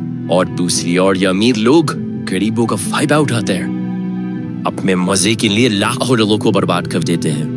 ಈ ರೆವಲ್ಯೂಷನ್ಗೆ ಪಬ್ಲಿಕ್ ಸಪೋರ್ಟ್ ಬಿಲ್ಡ್ ಮಾಡಿಕೊಳ್ಳಲು ಭಗತ್ ಸಿಂಗ್ ಒಂದು ಸಿಂಗಲ್ ಆಪರ್ಚುನಿಟಿಯನ್ನು ಮಿಸ್ ಮಾಡಲಿಲ್ಲ. ಅವರು ತಮ್ಮ ವಿಚಾರಗಳನ್ನು ಜನರಿಗೆ ತಲುಪಿಸಲು ಪಬ್ಲಿಕ್ ಮತ್ತು ಮೀಡಿಯಾ ಮುಂದೆ ಓಪನ್ ಆಗಿ ಮಾತನಾಡ್ತಿದ್ರು. ಅವರ ಸ್ಲೋಗನ್ಸ್ಗಳಲ್ಲಿ ರೆವಲ್ಯೂಷನ್ಗೆ ಸಪೋರ್ಟ್ ಮತ್ತು ಬ್ರಿಟಿಷ್ ಇಂಪೀರಿಯಲಿಸಮ್ಗೆ ಆಪೋಸಿಷನ್ ಸ್ಪಷ್ಟವಾಗಿತ್ತು. ಅವರು ರಾಮ್ ಪ್ರಸಾದ್ ಬಿಸ್ಮಿಲ್ಲಾ ಬರೆದ ಸರ್ಫರೋಜ್ ಕಿ ತಮನ್ನಾ ಹಾಡನ್ನು ಕೂಡ ಆಡ್ತಿದ್ರು. ನಿಧಾನವಾಗಿ ಅವರ ಟ್ರಯಲ್ ಕೂಡ ಒಂದು ಪಬ್ಲಿಕ್ ಇವೆಂಟ್ ಆಗಿ ಬದಲಾಯಿತು. ಭಗತ್ ಸಿಂಗ್ ಅವರನ್ನು ಒಮ್ಮೆ ನೋಡಬೇಕು, ಅವರ ಮಾತು ಕೇಳಬೇಕು ಎಂದು ಸಾವಿರಾರು ಜನರು ಕೋರ್ಟ್ ಹೊರಗೆ ಸೇರ್ತಿದ್ರು. ಇನ್ನೊಂದೆಡೆ ನ್ಯೂಸ್ ಪೇಪರ್ಸ್ ಕೂಡ ಅವರ ಪ್ರತಿಯೊಂದು ಮೂವ್ ಮತ್ತು ಕೋರ್ಟ್ ಪ್ರೊಸೀಡಿಂಗ್ಸ್ ಅನ್ನ ಕವರ್ ಮಾಡ್ತಿದ್ವು. ಅವರು ಕೋರ್ಟ್ನಲ್ಲಿ ಇದ್ದರೂ ಅವರ ವಾಯ್ಸ್ ಮಾತ್ರ ಇಡೀ ದೇಶಕ್ಕೆ ತಲುಪ್ತಿತ್ತು. ಆದರೆ ಭಗತ್ ಸಿಂಗ್ ತಮ್ಮ ರೆವಲ್ಯೂಷನರಿ ಮೂವ್ಮೆಂಟ್ಗೆ ಇನ್ನಷ್ಟು ಅಟೆನ್ಷನ್ ಸಿಗಬೇಕು ಎಂದು ಬಯಸಿದ್ರು. ಹೀಗಾಗಿ ಜೈಲಿನಿದ್ದಾಗ ಅವರು ಹಂಗರ್ ಸ್ಟ್ರೈಕ್ ಆರಂಭಿಸ್ತಾರೆ. ಅವರ ಡಿಮ್ಯಾಂಡ್ ಏನಂದರೆ ಇಂಡಿಯನ್ ಪೊಲಿಟಿಕಲ್ ಪ್ರಿಸ್ನರ್ಸ್ ಅನ್ನು ಯುರೋಪಿಯನ್ ಪ್ರಿಸ್ನರ್ಸ್ನಂತೆಯೇ ಗೌರವದಿಂದ ಮತ್ತು ಸಮಾನವಾಗಿ ಟ್ರೀಟ್ ಮಾಡಬೇಕು ಎಂಬುದಾಗಿತ್ತು. तुम लोगों को यही खाना मिलेगा और यही खाना पड़ेगा. तो मैं नहीं खाऊंगा. ಅವರ ಹಂಗರ್ ಸ್ಟ್ರೈಕ್ ಅನ್ನ ಕೈ ಬಿಡುವಂತೆ ಮನವೊಲಿಸಲು ಅವರ ತಂದೆ ಜೈಲಿನಲ್ಲಿ ಅವರನ್ನು ಭೇಟಿಯಾಗ್ತಾರೆ. ಅಲ್ಲಿ ತಮ್ಮ ಮಗನನ್ನು ಕೈಗಳಿಂದ ಸರಪಳಿ ಹಾಕಿದ ನೆಲದ ಮೇಲೆ ಮಲಗಿರುವ ಸ್ಥಿತಿಯಲ್ಲಿ ನೋಡ್ತಾರೆ. ಭಗತ್ ಸಿಂಗ್ ಎದ್ದು ನಿಲ್ಲಲು ಪ್ರಯತ್ನಿಸ್ತಾರೆ, ಆದರೆ ದೇಹ ತುಂಬಾ ವೀಕ್ ಆಗಿದ್ರಿಂದ ತಕ್ಷಣವೇ ಕೆಳಗೆ ಬಿದ್ದರು. ಅವರ ತಂದೆ ತುಂಬಾ ನೋವಿನಿಂದ ಉಪವಾಸ ಸತ್ಯಾಗ್ರಹವನ್ನು ಕೈಬಿಡು ಎಂದು ಮನವಿ ಮಾಡ್ತಾರೆ, ಆದರೆ ಭಗತ್ ಸಿಂಗ್ ಒಪ್ಪಲಿಲ್ಲ. ನಂತರ ಜವಾಹರ್ಲಾಲ್ ನೆಹರು ಕೂಡ ಜೈಲಿನಲ್ಲಿ ಅವರನ್ನು ಭೇಟಿ ಮಾಡಿ ಹಂಗರ್ ಸ್ಟ್ರೈಕ್ ನಿಲ್ಲಿಸುವಂತೆ ಮನವೊಲಿಸಲು ಪ್ರಯತ್ನಿಸ್ತಾರೆ. ಆದರೂ ಭಗತ್ ಸಿಂಗ್ ಅವರ ಮಾತನ್ನು ಒಪ್ಪಲಿಲ್ಲ. ಏಕೆಂದರೆ ಭಗತ್ ಸಿಂಗ್ ಅವರಿಗೆ ಒಂದು ವಿಷಯ ತುಂಬಾ ಕ್ಲಿಯರ್ ಆಗಿತ್ತು. ಈ ಹಂಗರ್ ಸ್ಟ್ರೈಕ್ ಕೇವಲ ಅವ್ರಿಗಾಗಲ್ಲ, ಇದು ಜೈಲಿನಲ್ಲಿರುವ ಭಾರತೀಯ ಪೊಲಿಟಿಕಲ್ ಪ್ರಿಸ್ನರ್ಸ್ ಅನುಭವಿಸುತ್ತಿದ್ದ ಅನ್ಯಾಯ ಮತ್ತು ಡಿಸ್ಕ್ರಿಮಿನೇಷನ್ ವಿರುದ್ಧದ ಹೋರಾಟವಾಗಿತ್ತು. ಹಂಗರ್ ಸ್ಟ್ರೈಕ್ ನಡೆಯುತ್ತಿದ್ದಾಗ ಭಗತ್ ಸಿಂಗ್ ತಮ್ಮ ಟ್ರಯಲ್ಗಾಗಿ ಕೋರ್ಟ್ಗೆ ಹಾಜರಾದರು. ಅವರನ್ನು ನೋಡಿದ ಜನರು ಅವರ ಹೆಲ್ತ್ ಎಷ್ಟು ಡಿಟೋರಿಯರೇಟ್ ಆಗಿದೆ ಎಂಬುದನ್ನು ಕಣ್ಣಾರೆ ನೋಡ್ತಾರೆ. ಸುಮಾರು 6 kg ತೂಕ ಕಳೆದುಕೊಂಡಿರ್ತಾರೆ. ಕೈಗಳಿಗೆ ಹ್ಯಾಂಡ್ ಕಫ್ ಹಾಕಲಾಗಿತ್ತು ಮತ್ತು ಅವರು ನಡೆಯುವ ಸ್ಥಿತಿಯಲ್ಲಿರದ ಕಾರಣ ಸ್ಟ್ರೆಚರ್ನಲ್ಲಿ ಕೋರ್ಟ್ಗೆ ಕರೆತರಲಾಗಿತ್ತು. ಈ ದೃಶ್ಯಗಳು ನ್ಯೂಸ್ ಪೇಪರ್ನಲ್ಲಿ ದೇಶಾದ್ಯಂತ ಪ್ರಕಟವಾದವು. ಜನರಲ್ಲಿ ಕ್ರಾಂತಿಯ ಹೊಸ ಮತ್ತು ಬಲವಾದ ಅಲೆಯನ್ನು ಉಂಟು ಮಾಡಿತು. ಅವರ ಸ್ಯಾಕ್ರಿಫೈಸ್ ನಿಧಾನವಾಗಿ ರೆವಲ್ಯೂಷನರೀಸ್ ಮೂವ್ಮೆಂಟ್ಗೆ ದೊಡ್ಡ ಪಬ್ಲಿಕ್ ಸಪೋರ್ಟ್ ಆಗಿ ಬದಲಾಯಿತು. ಇನ್ಕ್ವಿಲಾಬ್ ಜಿಂದಾಬಾದ್, ಭಾರತ್ ಮಾತಾ ಕಿ ಜೈ ಈ ಸ್ಲೋಗನ್ಗಳು ಈಗ ಕೇವಲ ರೆವಲ್ಯೂಷನರೀಸ್ ನಡುವೆ ಮಾತ್ರ ಇರಲಿಲ್ಲ, ಅವು ಮೇನ್ ಸ್ಟ್ರೀಮ್ ಸ್ಲೋಗನ್ಸ್ಗಳಾಗಿ ದೇಶಾದ್ಯಂತ ಮೊಳಗತೊಡಗಿದವು. ದೇಶಾದ್ಯಂತ ಭಗತ್ ಸಿಂಗ್ ಮತ್ತು ಅವರ ಸಹಚರರ ಪರವಾಗಿ ಹೊಸ ವೇವ್ ಆಫ್ ಪಬ್ಲಿಕ್ ಸಪೋರ್ಟ್ ಶುರುವಾಗ್ತಿದ್ದಂತೆ ಬ್ರಿಟಿಷ್ ಗೌರ್ಮೆಂಟ್ಗೆ ಇದು ದೊಡ್ಡ ಡೇಂಜರ್ ಆಗಬಹುದು ಎಂಬುದು ಅರ್ಥವಾಯಿತು. ಹೀಗಾಗಿ ಅವರು ಕ್ರಿಮಿನಲ್ ಪ್ರೊಸೀಜರ್ ಕೋಡ್ಗೆ ಸಂಬಂಧಿಸಿದ ಹೊಸ ಬಿಲ್ ತರಲು ಮುಂದಾದರು. ಈ ಬಿಲ್ನ ಉದ್ದೇಶ ಒಬ್ಬ ಅಕ್ಯೂಸ್ಡ್ ವ್ಯಕ್ತಿ ಮೆಡಿಕಲ್ ಗ್ರೌಂಡ್ಸ್ ಅಥವಾ ಹೆಲ್ತ್ ರೀಸನ್ಸ್ ಕಾರಣದಿಂದ ಕೋರ್ಟ್ಗೆ ಹಾಜರಾಗಲು ಸಾಧ್ಯವಾಗದಿದ್ದರೂ ಅವರ ಟ್ರಯಲ್ ಡಿಲೇ ಆಗದಂತೆ ಮಾಡುವುದು. ಅಂದರೆ ಭಗತ್ ಸಿಂಗ್ ಅವರ ಹಂಗರ್ ಸ್ಟ್ರೈಕ್ನಿಂದ ಟ್ರಯಲ್ ಮುಂದೂಡಲ್ಪಡುವ ಸಾಧ್ಯತೆಯನ್ನು ಕಡಿಮೆ ಮಾಡುವುದು ಇದರ ಪ್ರಮುಖ ಪರಿಣಾಮವಾಗಿತ್ತು. ಈ ಬಿಲ್ಗೆ ವಿರೋಧ ವ್ಯಕ್ತಪಡಿಸಿದ ಪ್ರಮುಖ ನಾಯಕರಲ್ಲಿ ಮೊಹಮ್ಮದ್ ಅಲಿ ಜಿನ್ನಾ ಕೂಡ ಒಬ್ಬರು. ಅವರು ಈ ರೀತಿಯ ಅಪ್ರೋಚ್ ಅನ್ನು ಟೀಕಿಸುತ್ತಾ, ಒಬ್ಬ ವ್ಯಕ್ತಿ ಹಂಗರ್ ಸ್ಟ್ರೈಕ್ ಮಾಡ್ತಿದ್ದಾನೆ ಅಂದರೆ ಅವರು ಯಾವುದೋ ನ್ಯಾಯವನ್ನು ಬೇಡ್ತಿದ್ದಾನೆ ಎಂಬುದನ್ನು ಅರ್ಥ ಮಾಡ್ಕೋಬೇಕು ಅಂತ ಹೇಳ್ತಾರೆ. ಈಗ ಭಗತ್ ಸಿಂಗ್ ಮತ್ತು ಅವರ ಸಹಚರರ ವಿರುದ್ಧ ಬ್ರಿಟಿಷ್ ಗೌರ್ಮೆಂಟ್ನ ಕೇಸ್ ಇನ್ನಷ್ಟು ಸೀರಿಯಸ್ ಆಯಿತು. ಸಾಂಡರ್ಸ್ ಮರ್ಡರ್ ಮತ್ತು ಅಸೆಂಬ್ಲಿ ಬಾಂಬ್ ಕೇಸ್ ಈ ಎರಡನ್ನು ಒಂದು ದೊಡ್ಡ ಪ್ರಕರಣವಾಗಿ ಲಾಹೋರ್ ಕಾನ್ಸ್ಪಿರಸಿ ಕೇಸ್ ಎಂದು ವಿಲೀನಗೊಳಿಸಲಾಯಿತು. ಈ ನಡುವೆ ಪೊಲೀಸರು ಭಗತ್ ಸಿಂಗ್ ಅವರ ಹ್ಯಾಂಡ್ ರಿಟನ್ ಪಾಂಪ್ಲೆಟ್ಸ್, ಡಾಕ್ಯುಮೆಂಟ್ಸ್ ಮತ್ತು ಅವರ ಹೈಡ್ಔಟ್ನಿಂದ ಸಿಕ್ಕ ಇತರ ಎವಿಡೆನ್ಸ್ಗಳನ್ನು ವಶಪಡಿಸ್ಕೋತಾರೆ. ಆದರೆ ಕೇಸ್ಗೆ ಇನ್ನೊಂದು ದೊಡ್ಡ ಟ್ವಿಸ್ಟ್ ಬಂತು. HSRAಗೆ ಸೇರಿದ ಕೆಲವು ಸದಸ್ಯರು ಗೌರ್ಮೆಂಟ್ ಅಪ್ರೂವರ್ಸ್ ಆಗಿ ಬದಲಾದರು. ಅವರಲ್ಲಿ ಹನ್ಸ್ರಾಜ್ ವೋರಾ ಮತ್ತು ಜೈ ಗೋಪಾಲ್ ಕೂಡ ಇದ್ದರು. ಅವರು ಸರ್ಕಾರದ ಪರವಾಗಿ ಸಾಕ್ಷ್ಯ ನೀಡಿ ಭಗತ್ ಸಿಂಗ್ ಮತ್ತು ಅವರ ಸಹಚರರ ವಿರುದ್ಧ ಕೇಸ್ಗೆ ಪ್ರಮುಖ ಎವಿಡೆನ್ಸ್ ನೀಡಿದ್ರು. ತಂಡದ ಸ್ಟ್ರಾಟಜಿಸ್ಟ್ BK ದತ್ ಮತ್ತು ಪ್ಲಾನ್ಸ್ ಅನ್ನು ಎಕ್ಸಿಕ್ಯೂಟ್ ಮಾಡ್ತಿದ್ದವ ಸುಖದೇವ್, ಭಗತ್ ಸಿಂಗ್ ಮತ್ತು ರಾಜ್ಗುರು ಎಂದು ಬ್ರಿಟಿಷ್ ಗೌರ್ಮೆಂಟ್ಗೆ ತಿಳಿದು ಬಂತು. ಬ್ರಿಟಿಷರಿಗೆ ಈಗ ಒಂದು ವಿಷಯ ಸ್ಪಷ್ಟವಾಗಿತ್ತು, ಇನ್ನಷ್ಟು ಡಿಲೇ ಮಾಡಿದ್ರೆ ಈ ಕೇಸ್ ಇನ್ನಷ್ಟು ದೊಡ್ಡ ಪಬ್ಲಿಕ್ ಮೂವ್ಮೆಂಟ್ ಆಗ್ಬೋದು. ಹೀಗಾಗಿ ಟ್ರಯಲ್ ಅನ್ನು ಫಾಸ್ಟ್ ಟ್ರ್ಯಾಕ್ ಮಾಡಲು ಬ್ರಿಟಿಷ್ ಗೌರ್ಮೆಂಟ್ ಒಂದು ಸ್ಪೆಷಲ್ ಟ್ರಿಬ್ಯುನಲ್ ರಚಿಸ್ತಾಳ್ತೆ. ಈ ಮೂವ್ಗೆ ಮಹಾತ್ಮ ಗಾಂಧೀಜಿ ತೀವ್ರವಾಗಿ ವಿರೋಧ ವ್ಯಕ್ತಪಡಿಸ್ತಾರೆ. ಅವರು ಈ ವಿಚಾರವಾಗಿ ವೈಸ್ರಾಯ್ ಲಾರ್ಡ್ ಇರ್ವಿನ್ಗೆ ಪತ್ರ ಬರೆದು ಟ್ರಯಲ್ ನಡೆಯುತ್ತಿರುವ ರೀತಿಯ ಬಗ್ಗೆ ತಮ್ಮ ಆಕ್ಷೇಪವನ್ನು ವ್ಯಕ್ತಪಡಿಸ್ತಾರೆ. ಆದರೆ ಬ್ರಿಟಿಷ್ ಗೌರ್ಮೆಂಟ್ ತನ್ನ ಡಿಸಿಷನ್ನಿಂದ ಹಿಂದೆ ಸರಿಲಿಲ್ಲ. ಸುಮಾರು 1 ವರ್ಷದ ಟ್ರಯಲ್ ನಂತರ ಅಕ್ಟೋಬರ್ 7, 1930 ಸ್ಪೆಷಲ್ ಟ್ರಿಬ್ಯುನಲ್ ತನ್ನ ವರ್ಡಿಕ್ಟ್ ಅನ್ನು ಪ್ರಕಟಿಸುತ್ತೆ. BK ದತ್ ಮತ್ತು ಇತರ ಕೆಲವು ರೆವಲ್ಯೂಷನರೀಸ್ಗೆ ಲೈಫ್ ಇಂಪ್ರಿಸನ್ಮೆಂಟ್ ಶಿಕ್ಷೆ ವಿಧಿಸಲಾಯಿತು. ಆದರೆ ರಾಜ್ಗುರು, ಭಗತ್ ಸಿಂಗ್ ಮತ್ತು ಸುಖದೇವ್ ಅವರ ವಿರುದ್ಧ ವರ್ಡಿಕ್ಟ್ ಇನ್ನಷ್ಟು ಕಠಿಣವಾಗಿತ್ತು. ಅವರಿಗೆ ಡೆತ್ ಸೆಂಟೆನ್ಸ್, ಗಲ್ಲಿಗೇರಿಸುವ ಶಿಕ್ಷೆ ವಿಧಿಸಲಾಯಿತು. ಮಾರ್ಚ್ 7, 1931 ಒಂದು ಪಬ್ಲಿಕ್ ಮೀಟಿಂಗ್ನಲ್ಲಿ ಗಾಂಧೀಜಿಯವರು ಭಗತ್ ಸಿಂಗ್ ಅವರಂತಹ ಧೈರ್ಯಶಾಲಿ ಯುವಕರಿಗೆ ಡೆತ್ ಸೆಂಟೆನ್ಸ್ ನೀಡುವುದನ್ನು ತಾವು ಬೆಂಬಲಿಸುವುದಿಲ್ಲ ಎಂದು ಸ್ಪಷ್ಟವಾಗಿ ಹೇಳ್ತಾರೆ. ಅವರು ವೈಸ್ರಾಯ್ ಲಾರ್ಡ್ ಇರ್ವಿನ್ಗೆ ಹಲವು ಲೆಟರ್ಸ್ ಬರುತ್ತಾರೆ. ಅಷ್ಟೇ ಅಲ್ಲ, ಇರ್ವಿನ್ ಅವರನ್ನು ಪರ್ಸನಲಿ ಭೇಟಿ ಮಾಡಿದಾಗಲೂ ಭಗತ್ ಸಿಂಗ್, ರಾಜ್ಗುರು ಮತ್ತು ಸುಖದೇವ್ ಅವರ ಡೆತ್ ಸೆಂಟೆನ್ಸ್ ಅನ್ನು ತಡೆಯಲು ಗಾಂಧೀಜಿಯವರು ಪ್ರಯತ್ನಿಸ್ತಾರೆ. ಆದರೆ ಅದೇ ಸಮಯದಲ್ಲಿ ಗಾಂಧೀಜಿಯವರು ಯುವಕರಿಗೆ ವೈಲೆನ್ಸ್ನ ಮಾರ್ಗವನ್ನು ಅನುಸರಿಸಬೇಡಿ ಎಂದು ಸಲಹೆ ನೀಡ್ತಾರೆ. ಅಂದರೆ ಅವರು ಭಗತ್ ಸಿಂಗ್ ಅವರ ಮರಣದಂಡನೆಯನ್ನು ವಿರೋಧಿಸುತ್ತಿದ್ದರೂ ಅವರ ರೆವಲ್ಯೂಷನರಿ ಮೆಥಡ್ಸನ್ನು ಅವರು ಸಪೋರ್ಟ್ ಮಾಡ್ತಿರಲಿಲ್ಲ. ಕೊನೆಗೆ ಮಾರ್ಚ್ 23, 1931 ಮರಣದಂಡನೆ ಜಾರಿಯಾಗುವ ಕೆಲವೇ ಗಂಟೆಗಳ ಮುಂಚೆಯೂ ಗಾಂಧೀಜಿಯವರು ವೈಸ್ರಾಯ್ಗೆ ಮತ್ತೊಮ್ಮೆ ಎಕ್ಸಿಕ್ಯೂಷನ್ ನಿಲ್ಲಿಸುವಂತೆ ಮನವಿ ಮಾಡ್ತಾರೆ. ಆದರೆ ಬ್ರಿಟಿಷ್ ಗೌರ್ಮೆಂಟ್ ತನ್ನ ನಿರ್ಧಾರವನ್ನು ಬದಲಿಸಲಿಲ್ಲ. ಈಗ ಭಗತ್ ಸಿಂಗ್, ರಾಜ್ಗುರು ಮತ್ತು ಸುಖದೇವ್ ಅವರ ಜೀವನದ ಕೊನೆಯ ಕೆಲವು ಗಂಟೆಗಳು ಮಾತ್ರ ಬಾಕಿ ಉಳಿದಿದ್ವು. ಭಗತ್ ಸಿಂಗ್ ಜೈಲಿನಲ್ಲಿ ತಮ್ಮ ಫೈನಲ್ ಡಿಸಿಷನ್ಗಾಗಿ ಕಾಯ್ತಿರ್ತಾರೆ. ಆದರೆ ಅವರಿಗೆ ಒಂದು ವಿಷಯ ತುಂಬ ಕ್ಲಿಯರ್ ಆಗಿತ್ತು, ತಮ್ಮ ಬಳಿ ಇನ್ನೂ ಒಂದು ಪವರ್ಫುಲ್ ವೆಪನ್ ಇತ್ತು, ಅದು ಪಿಸ್ತೂಲ್ ಅಲ್ಲ, ಪೆನ್ನು. ಜೈಲಿನಲ್ಲಿ ಕಳೆದ ಸಮಯ ಸುಮಾರು 2 ವರ್ಷಗಳ ಅವರ ಆಲೋಚನೆಗಳನ್ನೇ ಬದಲಾಯಿಸಿತು. ತಮ್ಮ ಗೋಲ್ಸನ್ನು ಪಿಸ್ತೂಲ್ನಿಂದ ಮಾತ್ರವಲ್ಲ, ಪೆನ್ನಿಂದಲೂ ಅಚೀವ್ ಮಾಡಬಹುದು ಎಂಬುದನ್ನು ಅವರು ಅರ್ಥ ಮಾಡಿಕೊಂಡ್ರು. ಜೈಲಿನಲ್ಲಿ ಒಂಟಿಯಾಗಿ ಕಳೆಯುವ ಸಮಯ ಅವರಿಗೆ ಸಮಾಜ, ಅದರ ಗುಡ್ ಮತ್ತು ಬ್ಯಾಡ್, ಇಂಜಸ್ಟಿಸ್ ಮತ್ತು ಹ್ಯೂಮನ್ ನೇಚರ್ ಬಗ್ಗೆ ಆಳವಾಗಿ ಯೋಚಿಸುವ ಅವಕಾಶ ನೀಡಿತು. ಒಬ್ಬ ವ್ಯಕ್ತಿ ಸಮಾಜದಿಂದ ಸ್ವಲ್ಪ ದೂರವಾಗಿ ಒಂಟಿಯಾಗಿ ಯೋಚಿಸುವ ಸಮಯ ಸಿಕ್ಕಾಗ ಮಾತ್ರ ಸಮಾಜದ ಒಳ್ಳೆಯದು ಮತ್ತು ಕೆಟ್ಟದ್ದನ್ನು ಆಳವಾಗಿ ಅರ್ಥ ಮಾಡಿಕೊಳ್ಳಲು ಸಾಧ್ಯ ಎಂದು ಅವರು ತಮ್ಮ ಸಹಚರ ಸುಖದೇವ್ಗೆ ಹೇಳ್ತಾರೆ.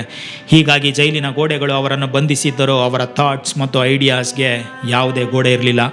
ಒಂದು ದಿನ ಜೈಲಿನಲ್ಲಿದ್ದ ಮತ್ತೊಬ್ಬ ಕೈದಿ ಭಗತ್ ಸಿಂಗ್ ಅವರನ್ನು, ನೀನು ಪಾಪ್ಯುಲರ್ ಆಗಬೇಕು ಅಂತಲೇ ಏತಿಸ್ಟ್ ಆಗಿ ನಡೆಸ್ತಿದ್ಯಾ ಎಂದು ಗೇಲಿ ಮಾಡ್ತಾನೆ. ಈ ಮಾತು ಭಗತ್ ಸಿಂಗ್ ಅವರನ್ನು ಯೋಚಿಸುವಂತೆ ಮಾಡುತ್ತೆ. ಅದರ ನಂತರ ಅವರು ತಮ್ಮ ಜೀವನದ ಅತ್ಯಂತ ಫೇಮಸ್ ಎಸ್ಸೆಗಳಲ್ಲಿ ಒಂದನ್ನು ಬರೀತಾರೆ, ವೈ ಐ ಆಮ್ ಅನ್ ಏತಿಸ್ಟ್, ನಾನೇಕೆ ನಾಸ್ತಿಕ. ಈ ಎಸ್ಸೆನಲ್ಲಿ ತಾವು ಸೈನ್ಸ್, ರೀಸನ್ ಮತ್ತು ರ್ಯಾಷನಲ್ ಥಿಂಕಿಂಗ್ನಲ್ಲಿ ನಂಬಿಕೆ ಇಟ್ಟಿರುವುದರಿಂದ ಏತಿಸ್ಟ್ ಆಗಿದ್ದೇನೆ ಎಂದು ಅವರು ವಿವರಿಸ್ತಾರೆ. ಅವರು ಒಂದು ಗಂಭೀರ ಪ್ರಶ್ನೆಯನ್ನು ಕೂಡ ಕೇಳ್ತಾರೆ, ನಮ್ಮ ಸಮಾಜದಲ್ಲಿ ಇಷ್ಟೊಂದು ಪಾವರ್ಟಿ, ಸಫರಿಂಗ್ಸ್ ಮತ್ತು ಎಕ್ಸ್ಪ್ಲಾಯ್ಟೇಷನ್ ಇರುವಾಗ ಎಲ್ಲವನ್ನೂ ಕಾಪಾಡುವ ಒಬ್ಬ ಆಲ್ ಪವರ್ಫುಲ್ ಗಾಡ್ ಇದ್ದಾನೆ ಎಂದು ನಾವು ಹೇಗೆ ಹೇಳ್ಬೋದು? ಮನುಷ್ಯರು ತಮ್ಮ ಸ್ವಾರ್ಥ ಮತ್ತು ಎಕ್ಸ್ಪ್ಲಾಯ್ಟೇಷನ್ಗಾಗಿ ರಿಲಿಜಿಯನ್ ಅನ್ನು ಬಳಸಿಕೊಂಡಿದ್ದಾರೆ ಎಂದು ಅವರನ್ನು ಟೀಕಿಸ್ತಾರೆ. ಅವರ ಪ್ರಶ್ನೆ ಮತ್ತಷ್ಟು ಆಳವಾಗಿತ್ತು, ಮಾನವರೇ ಒಬ್ಬರನ್ನೊಬ್ಬರು ಶೋಷಿಸಲು ಧರ್ಮವನ್ನು ಬಳಸಿಕೊಂಡಿದ್ದಾರೆ ಎಂದು ಅವರು ಹೇಳ್ತಾರೆ. ಯಾವುದೇ ಧರ್ಮವು ದುರ್ಬಲರನ್ನು ಮತ್ತು ಬಡವರನ್ನು ಬೆಂಬಲಿಸುವುದಿಲ್ಲ ಎಂದು ಅವರು ಹೇಳ್ತಾರೆ. ಈ ಬರವಣಿಗೆಯ ಮೂಲಕ ಭಗತ್ ಸಿಂಗ್ ಕೇವಲ ತಮ್ಮ ರಿಲಿಜಿಯಸ್ ಬಿಲೀವ್ಸ್ ಬಗ್ಗೆ ಮಾತ್ರ ಮಾತನಾಡಲಿಲ್ಲ, ಅವರು ತಮ್ಮನ್ನೇ ಪ್ರಶ್ನಿಸಿಕೊಂಡ್ರು. ಇಂತಹ ಹಲವು ಕ್ರಿಟಿಕಲ್ ಥಿಂಕಿಂಗ್ ಅವರ ಜೀವನದ ಕೊನೆಯ ಕ್ಷಣದವರೆಗೂ ಮುಂದುವರಿಯಿತು. ಅವರ ಆಲೋಚನೆಗಳು ಮುಗಿಲಿಲ್ಲ, ಅವರಿಗೆ ಉಳಿದಿದ್ದ ಸಮಯ ಮಾತ್ರ ಮುಗಿತಾ ಹೋಯಿತು. March 23, 1931 Lahore jail, room number 14. ಒಬ್ಬ ಯುವ ಭಾರತೀಯ ರೆವಲ್ಯೂಷನರಿ ತಮ್ಮ ಕೊನೆಯ ದಿನವನ್ನು ಜೈಲಿನಲ್ಲಿ ಕಳೀತಿದ್ರು. ಸಾಮಾನ್ಯವಾಗಿ ಪೊಲಿಟಿಕಲ್ ಪ್ರಿಸ್ನರ್ಸ್ಗೆ ಹಗಲಿನ ಸಮಯದಲ್ಲಿ ತಮ್ಮ ಸೆಲ್ನಿಂದ ಹೊರಗೆ ಇರಲು ಅವಕಾಶವಿತ್ತು. ಸನ್ಸೆಟ್ ಆದ ನಂತರ ಅವರು ಮತ್ತೆ ತಮ್ಮ ಸೆಲ್ಗೆ ಹಿಂದಿರುಗ್ತಿದ್ರು. ಆದರೆ ಆ ದಿನ ಎಲ್ಲವೂ ಬದಲಾಗಿತ್ತು. ಜೈಲ್ ಆಫೀಸರ್ ಚತ್ತರ್ ಸಿಂಗ್ ಪ್ರಿಸ್ನರ್ಸ್ಗೆ ಒಂದು ಅನ್ಯೂಶುವಲ್ ಆರ್ಡರ್ ನೀಡ್ತಾರೆ.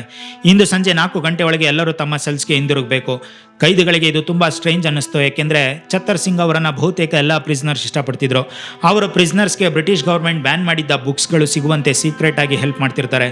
ಆದ್ದರಿಂದ ಆ ದಿನ ಅವರು ಇಷ್ಟು ಬೇಗ ಸೆಲ್ಗೆ ಹೋಗುವಂತೆ ಹೇಳಿದ್ದೇಕೆ ಎಂಬುದು ಯಾರಿಗೂ ಅರ್ಥವಾಗಲಿಲ್ಲ. ಆದರೆ ಕೆಲವೇ ಗಂಟೆಗಳಲ್ಲಿ ಆರ್ಡರ್ನ ಹಿಂದಿನ ನಿಜವಾದ ಕಾರಣ ಎಲ್ಲರಿಗೂ ಗೊತ್ತಾಗಲಿತ್ತು. ನಂತರ ಕೈದಿಗಳಿಗೆ ಒಂದು ಶಾಕಿಂಗ್ ನ್ಯೂಸ್ ತಿಳಿಯಿತು. ಭಗತ್ ಸಿಂಗ್, ಸುಖದೇವ್ ಮತ್ತು ರಾಜ್ಗುರು ಅವರನ್ನು ಅಂದೇ ಗಲ್ಲಿಗೇರಿಸುವುದಾಗಿತ್ತು. ಈ ಸುದ್ದಿ ಜೈಲಿನೊಳಗೆ ಹರಡುತ್ತಿದ್ದಂತೆ ಒಬ್ಬ ಕೈದಿ ಭಗತ್ ಸಿಂಗ್ ಅವರ ಕೊನೆಯ ನೆನಪಾಗಿ ಏನಾದರೂ ಉಳಿಸ್ಕೊಳ್ಬೇಕು ಎಂದು ಅವರ ಸೆಲ್ಗೆ ಹೋದನು. ಭಗತ್ ಸಿಂಗ್ ತಮ್ಮ ಬಳಿ ಇದ್ದ ಬಾಚಣಿಕೆ ಮತ್ತು ಪೆನ್ನನ್ನು ಅವನಿಗೆ ಕೊಟ್ಟರು. ಅದು ಕೇವಲ ಒಂದು ಕೋಮ್ ಮತ್ತು ಪೆನ್ನಾಗಿರಲಿಲ್ಲ, ಅದು ಅವರ ಜೀವನದ ಕೊನೆಯ ನೆನಪುಗಳಲ್ಲಿ ಒಂದಾಗಿತ್ತು. ನಂತರ ಭಗತ್ ಸಿಂಗ್, ಸುಖದೇವ್ ಮತ್ತು ರಾಜ್ಗುರು ಅವರನ್ನು ಎಕ್ಸಿಕ್ಯೂಷನ್ ಸ್ಥಳದತ್ತ ಕರೆದುಕೊಂಡು ಹೋಗಲಾಯಿತು. ಅವರು ಸಾಗಿದ ಕಾರಿಡಾರ್ನಲ್ಲಿ ಇತರ ಪ್ರಿಸ್ನರ್ ಸಾಲಾಗಿ ನಿಂತು ಅವರಿಗೆ ಕಾಯ್ತಿದ್ರು. ಅವರನ್ನು ನೋಡಲು ಮಾತ್ರವಲ್ಲ, ಕೊನೆಯ ಬಾರಿ ತಮ್ಮ ಕ್ರಾಂತಿಕಾರಿ ಸಹಚರರಿಗೆ ಗೌರವ ಸಲ್ಲಿಸಲು. ಆ ಕ್ಷಣದಲ್ಲಿ ಇಡೀ ಜೈಲು ಒಂದು ವಿಚಿತ್ರ ಮೌನದಲ್ಲಿತ್ತು. ಆದರೆ ಆ ಮೌನದ ಮಧ್ಯ ಇಂಕ್ವಿಲಾಬ್ ಜಿಂದಾಬಾದ್ ಎಂಬ ಧ್ವನಿ ಮೊಳಗಲು ಇನ್ನೇನು ಕೆಲವೇ ಕ್ಷಣಗಳು ಬಾಕಿ ಇತ್ತು. ಚತ್ತರ್ ಸಿಂಗ್ ಅವರ ಸೆಲ್ನ ಹೊರಗೆ ನಿಂತು, ನಿಮ್ಮ ಕೊನೆಯ ಆಸೆ ಏನಾದರೂ ಇದೆಯಾ ಎಂದು ಭಗತ್ ಸಿಂಗ್ ಅವರನ್ನು ಕೇಳ್ತಾರೆ. ಆಗ ಭಗತ್ ಸಿಂಗ್ ತಮ್ಮ ವಕೀಲರನ್ನು ಭೇಟಿಯಾಗ್ತಾರೆ. ಅವರು ತಮಗೆ ಬೇಕಾಗಿದ್ದ ಒಂದು ಪುಸ್ತಕವನ್ನು ತಕ್ಷಣ ತರಿಸಿಕೊಡುವಂತೆ ಕೇಳ್ತಾರೆ, ದ ರೆವಲ್ಯೂಷನರಿ ಲೆನಿನ್. ವಕೀಲರು ಈ ಪುಸ್ತಕವನ್ನು ಅವರಿಗೆ ನೀಡ್ತಾರೆ. ತಮಗೆ ಇನ್ನೂ ಹೆಚ್ಚು ಸಮಯವಿಲ್ಲ ಎಂಬುದು ಭಗತ್ ಸಿಂಗ್ ಅವರಿಗೆ ಗೊತ್ತಿತ್ತು. ಆದರೂ ಮರಣದಂಡನೆಗೆ ಕೆಲವೇ ಗಂಟೆಗಳು ಇದ್ದಾಗಲೂ ಅವರು ಹೆದರಲಿಲ್ಲ. ಅವರು ತಕ್ಷಣವೇ ಆ ಪುಸ್ತಕವನ್ನು ಓದಲು ಕುಳಿತುಕೊಂಡ್ರು. ಅವರ ಕೊನೆಯ ಕ್ಷಣದಲ್ಲೂ ಅವರ ಕೈಯಲ್ಲಿ ಪೆನ್ನು ಮತ್ತು ಪುಸ್ತಕ ಮಾತ್ರ ಇತ್ತು. ಅವರ ವಕೀಲರು ಭಗತ್ ಸಿಂಗ್ ಅವರನ್ನು ಕೇಳ್ತಾರೆ, ನೀವು ದೇಶಕ್ಕಾಗಿ ಕೊನೆಯದಾಗಿ ಏನಾದರೂ ಮೆಸೇಜ್ ಕೊಡಲು ಬಯಸ್ತೀರಾ ಅಂತ. ಆಗ ಭಗತ್ ಸಿಂಗ್ ಕೇವಲ 2 ಮಾತುಗಳನ್ನು ಹೇಳ್ತಾರೆ,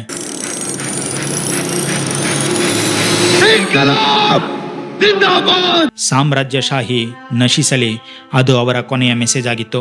ಕೊನೆಯ ಕ್ಷಣದಲ್ಲೂ ಅವರ ಧ್ವನಿಯಲ್ಲಿ ಭಯ ಇರಲಿಲ್ಲ. ಒಂದು ಕಡೆ ರೆವಲ್ಯೂಷನ್ಗೆ ಕರೆ, ಇನ್ನೊಂದು ಕಡೆ ಇಂಪೀರಿಯಲಿಸಂ ವಿರುದ್ಧದ ಘೋಷಣೆ, ಮತ್ತು ಇನ್ನೇನು ಕೆಲವೇ ಗಂಟೆಗಳಲ್ಲಿ ಈ ಧ್ವನಿ ಇತಿಹಾಸದ ಭಾಗವಾಗಲಿತ್ತು. ಅವರಿಗೆ ಇನ್ನೇನಾದರೂ ಬೇಕೆ ಎಂದು ಮತ್ತೆ ಕೇಳಲಾಯಿತು. ಆಗ ಭಗತ್ ಸಿಂಗ್ ಒಂದು ಮಾತನ್ನು ಹೇಳ್ತಾರೆ, ನಾನು ಮತ್ತೆ ಇದೇ ದೇಶದಲ್ಲಿ ಹುಟ್ಟಬೇಕು, ಮತ್ತೆ ಹುಟ್ಟಿ ನನ್ನ ದೇಶಕ್ಕೆ ಸೇವೆ ಮಾಡಬೇಕು. ಇಲ್ಲಿ ಮತ್ತೊಮ್ಮೆ ನೆನಪಿಸ್ಕೊಳ್ಳಿ, ಆಗ ಭಗತ್ ಸಿಂಗ್ ಅವರಿಗೆ ಕೇವಲ 23 ವರ್ಷ. ಇಷ್ಟು ಚಿಕ್ಕ ವಯಸ್ಸಿನಲ್ಲೇ ತಮ್ಮ ಜೀವನದ ಅಂತ್ಯ ಎದುರಿಸುತ್ತಿದ್ದರೂ ಅವರ ಯೋಚನೆ ತಮ್ಮ ಬಗ್ಗೆ ಅಲ್ಲ, ದೇಶದ ಬಗ್ಗೆ ಇತ್ತು. ನಂತರ ತಮ್ಮ ಕೇಸ್ನಲ್ಲಿ ಆಸಕ್ತಿ ವಹಿಸಿ ತಮ್ಮ ಪರವಾಗಿ ಧ್ವನಿ ಎತ್ತಿದ ಜವಾಹರ್ ಲಾಲ್ ನೆಹರು ಮತ್ತು ಸುಭಾಷ್ ಚಂದ್ರ ಬೋಸ್ ಅವರಿಗೆ ತಮ್ಮ ಪರವಾಗಿ ಧನ್ಯವಾದ ತಿಳಿಸುವಂತೆ ಅವರು ವಕೀಲರ ಹತ್ರ ಹೇಳ್ತಾರೆ. ಅವರ ಬಳಿ ಬದುಕಲು ಕೆಲವೇ ಗಂಟೆಗಳು ಉಳಿದಿದ್ವು. ಆದರೆ ಅವರ ಮನಸ್ಸಿನಲ್ಲಿ ಇದ್ದದ್ದು ಒಂದೇ, ದೇಶದ ಸ್ವಾತಂತ್ರ್ಯ ಮತ್ತು ಮತ್ತೆ ಹುಟ್ಟಿದರೂ ದೇಶಕ್ಕಾಗಿ ಬದುಕಬೇಕೆಂಬ ಆಸೆ. ಇದರ ನಂತರ ಭಗತ್ ಸಿಂಗ್ ಅವರಿಗೆ ನೀಡಿದ ಸಮಯಕ್ಕಿಂತ 11 ಗಂಟೆಗಳ ಮುಂಚಿತವಾಗಿ ಮರಣದಂಡನೆ ನೆರವೇರಲಿದೆ ಎಂದು ತಿಳಿಸಲಾಯಿತು. ಅಂದರೆ 24 ಮಾರ್ಚ್ ಬೆಳಗ್ಗೆ 6 ಗಂಟೆಗೆ ನಡೆಯಬೇಕಿದ್ದ ಮರಣದಂಡನೆಯನ್ನು 23 ಮಾರ್ಚ್ ಸಂಜೆ 7 ಗಂಟೆಗೆ ಜಾರಿಗೊಳಿಸಲು ಬ್ರಿಟಿಷ್ ಗವರ್ಮೆಂಟ್ ನಿರ್ಧರಿಸಿತು. ಆದರೆ ಆಗಲೂ ಭಗತ್ ಸಿಂಗ್ ಅವರ ಕೈಯಲ್ಲಿ ಅದೇ ಪುಸ್ತಕ ಇತ್ತು. ಅವರು ಇನ್ನೂ ಆ ಪುಸ್ತಕವನ್ನು ಸಂಪೂರ್ಣವಾಗಿ ಓದಿ ಮುಗಿಸಿರಲಿಲ್ಲ. ಕನಿಷ್ಠ 1 ಚಾಪ್ಟರ್ ಆದರೂ ಕಂಪ್ಲೀಟ್ ಮಾಡಬೇಕು ಎಂದು ಅವರು ಬಯಸ್ತಾರೆ. ನಂತರ 3 ರೆವಲ್ಯೂಷನರೀಸ್ ಭಗತ್ ಸಿಂಗ್, ಸುಖದೇವ್ ಮತ್ತು ರಾಜ್ಗುರು ಅವರನ್ನು ಅವರ ಸೆಲ್ನಿಂದ ಹೊರಗೆ ಕರೆತರಲಾಯಿತು. ಅವರನ್ನು ಎಕ್ಸಿಕ್ಯೂಷನ್ಗೆ ಸಿದ್ಧಗೊಳಿಸಲಾಯಿತು. 3 ಕಾರಿಡಾರ್ ಮೂಲಕ ಮುಂದೆ ಸಾಗ್ತಿದ್ದಾಗ ಜೈಲಿನಲ್ಲಿದ್ದ ಇತರ ಕೈದಿಗಳು ಒಂದು ಹಾಡನ್ನು ಹಾಡಲು ಪ್ರಾರಂಭಿಸ್ತಾರೆ.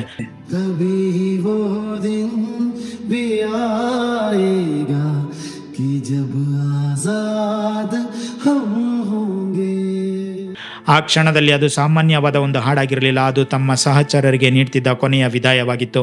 ಒಂದು ಕಡೆ 3 ಯುವಕರು ತಮ್ಮ ಕೊನೆಯ ಹೆಜ್ಜೆಗಳನ್ನು ಇಡ್ತಿದ್ರು. ಇನ್ನೊಂದು ಕಡೆ ಜೈಲಿನ ಗೋಡೆಗಳ ನಡುವೆ ಅವರಿಗಾಗಿ ಹಾಡು ಮೊಳಗ್ತಿತ್ತು. ಮತ್ತು ಕೆಲವೇ ಕ್ಷಣಗಳಲ್ಲಿ ಭಾರತದ ಇತಿಹಾಸದಲ್ಲಿ ಅಳಿಸಲಾಗದ ಒಂದು ಅಧ್ಯಾಯ ಬರೆಯಲ್ಪಡ್ತಿತ್ತು. 3 ತೂಕ ಮಾಡಿ ಅವರಿಗೆ ಕಪ್ಪು ಬಟ್ಟೆ ಹಾಕಲಾಯಿತು. ಆ ಸಮಯದಲ್ಲಿ ಜೈಲಧಿಕಾರಿ ಚತ್ತರ್ ಸಿಂಗ್ ಭಗತ್ ಸಿಂಗ್ ಅವರ ಬಳಿ ಬಂದು ಮೆಲ್ಲಗೆ ದೇವರನ್ನು ನೆನೆದು ಪ್ರಾರ್ಥನೆ ಮಾಡಿ ಅಂತ ಹೇಳ್ತಾರೆ. ಆದರೆ ಭಗತ್ ಸಿಂಗ್, ನಾನು ಎಂದಿಗೂ ದೇವರ ಮುಂದೆ ತಲೆಬಾಗಿಲ್ಲ. ವಾಸ್ತವವಾಗಿ ಸಮಾಜದಲ್ಲಿ ಬಡತನ, ಸವರಿಂಗ್ಸ್ ಮತ್ತು ಇಂಜಸ್ಟಿಸ್ ಇರುವುದನ್ನು ನೋಡಿ ಅವರು ದೇವರ ಅಸ್ತಿತ್ವವನ್ನೇ ಪ್ರಶ್ನಿಸಿದರು. ನಾನು ಜೀವನವಿಡೀ ದೇವರನ್ನು ನಂಬಲಿಲ್ಲ. ಆದರೆ ಈಗ ನನ್ನ ಅಂತ್ಯ ಹತ್ತಿರ ಬಂದಿದೆ ಎಂದು ಮಾತ್ರ ದೇವರ ಬಳಿ ಕ್ಷಮೆ ಕೇಳಿದರೆ ಅದು ನಿಜವಾಗಿಯೂ ನಂಬಿಕೆಯೇ. ಕೊನೆಯ ಕ್ಷಣದಲ್ಲಿ ಭಯದಿಂದ ಕ್ಷಮೆ ಕೇಳಿದರೆ ದೇವರು ನನ್ನನ್ನು ಧೈರ್ಯಶಾಲಿ ಎಂದು ನೋಡೋದಿಲ್ಲ, ಹೇಳಿ ಎಂದುಕೊಳ್ತಾನೆ ಎಂದು ಅವರು ನಂಬಿದ್ರು. 3 ರೆವಲ್ಯೂಷನರೀಸ್ ತಮ್ಮ ಮುಖಕ್ಕೆ ಕಪ್ಪು ಮಾಸ್ಕ್ ಹಾಕಿಕೊಳ್ಳಲು ನಿರಾಕರಿಸ್ತಾರೆ. ಮರಣದ ಎದುರು ನಿಂತಿದ್ದರೂ ಭಗತ್ ಸಿಂಗ್ ಅವರಲ್ಲಿ ಯಾವುದೇ ಫಿಯರ್ ಇರಲಿಲ್ಲ. ಇಂದು ನಾನು ಹೇಗೆ ಮರಣವನ್ನು ಎದುರಿಸುತ್ತೇನೆ ಎಂಬುದನ್ನು ಇಡೀ ದೇಶ ನೆನಪಿಟ್ಕೊಳ್ಳುತ್ತೆ ಎಂದು ಭಗತ್ ಸಿಂಗ್ ಆತ್ಮವಿಶ್ವಾಸದಿಂದ ಹೇಳ್ತಾರೆ. ನಂತರ ಭಗತ್ ಸಿಂಗ್, ಸುಖದೇವ್ ಮತ್ತು ರಾಜ್ಗುರು 3 ಪರಸ್ಪರ ಅಪ್ಪಿಕೊಂಡು ಬ್ರಿಟಿಷರೇ ಭಾರತ ಬಿಟ್ಟು ತೊಲಗಿ ಎಂದು ಜೋರಾಗಿ ಕೂಗ್ತಾರೆ. ಅದಕ್ಕೆ ಪ್ರತಿಯಾಗಿ ಜೈಲಿನಿದ್ದ ಇತರ ಕೈದಿಗಳ ಇಂಕ್ವಿಲಾಬ್ ಜಿಂದಾಬಾದ್ ಧ್ವನಿ ಮೊಳಗುತ್ತೆ. ಅದು ಇಡೀ ದೇಶದ ಸ್ವಾತಂತ್ರ್ಯದ ಕೂಗಿನಂತೆ ಕೇಳಿಸ್ತಿತ್ತು. 3 ನೇಣುಕುಣಿಕೆಯ ಮುಂದೆ ಬಂದು ನಿಂತರು. ಅವರಿಗೆ ಹಗ್ಗಗಳನ್ನು ಸಿದ್ಧಪಡಿಸಲಾಯಿತು ಮತ್ತು ಅವರ ಕೈಕಾಲುಗಳನ್ನು ಸರಪಳಿಗಳಿಂದ ಬಂಧಿಸಲಾಯಿತು.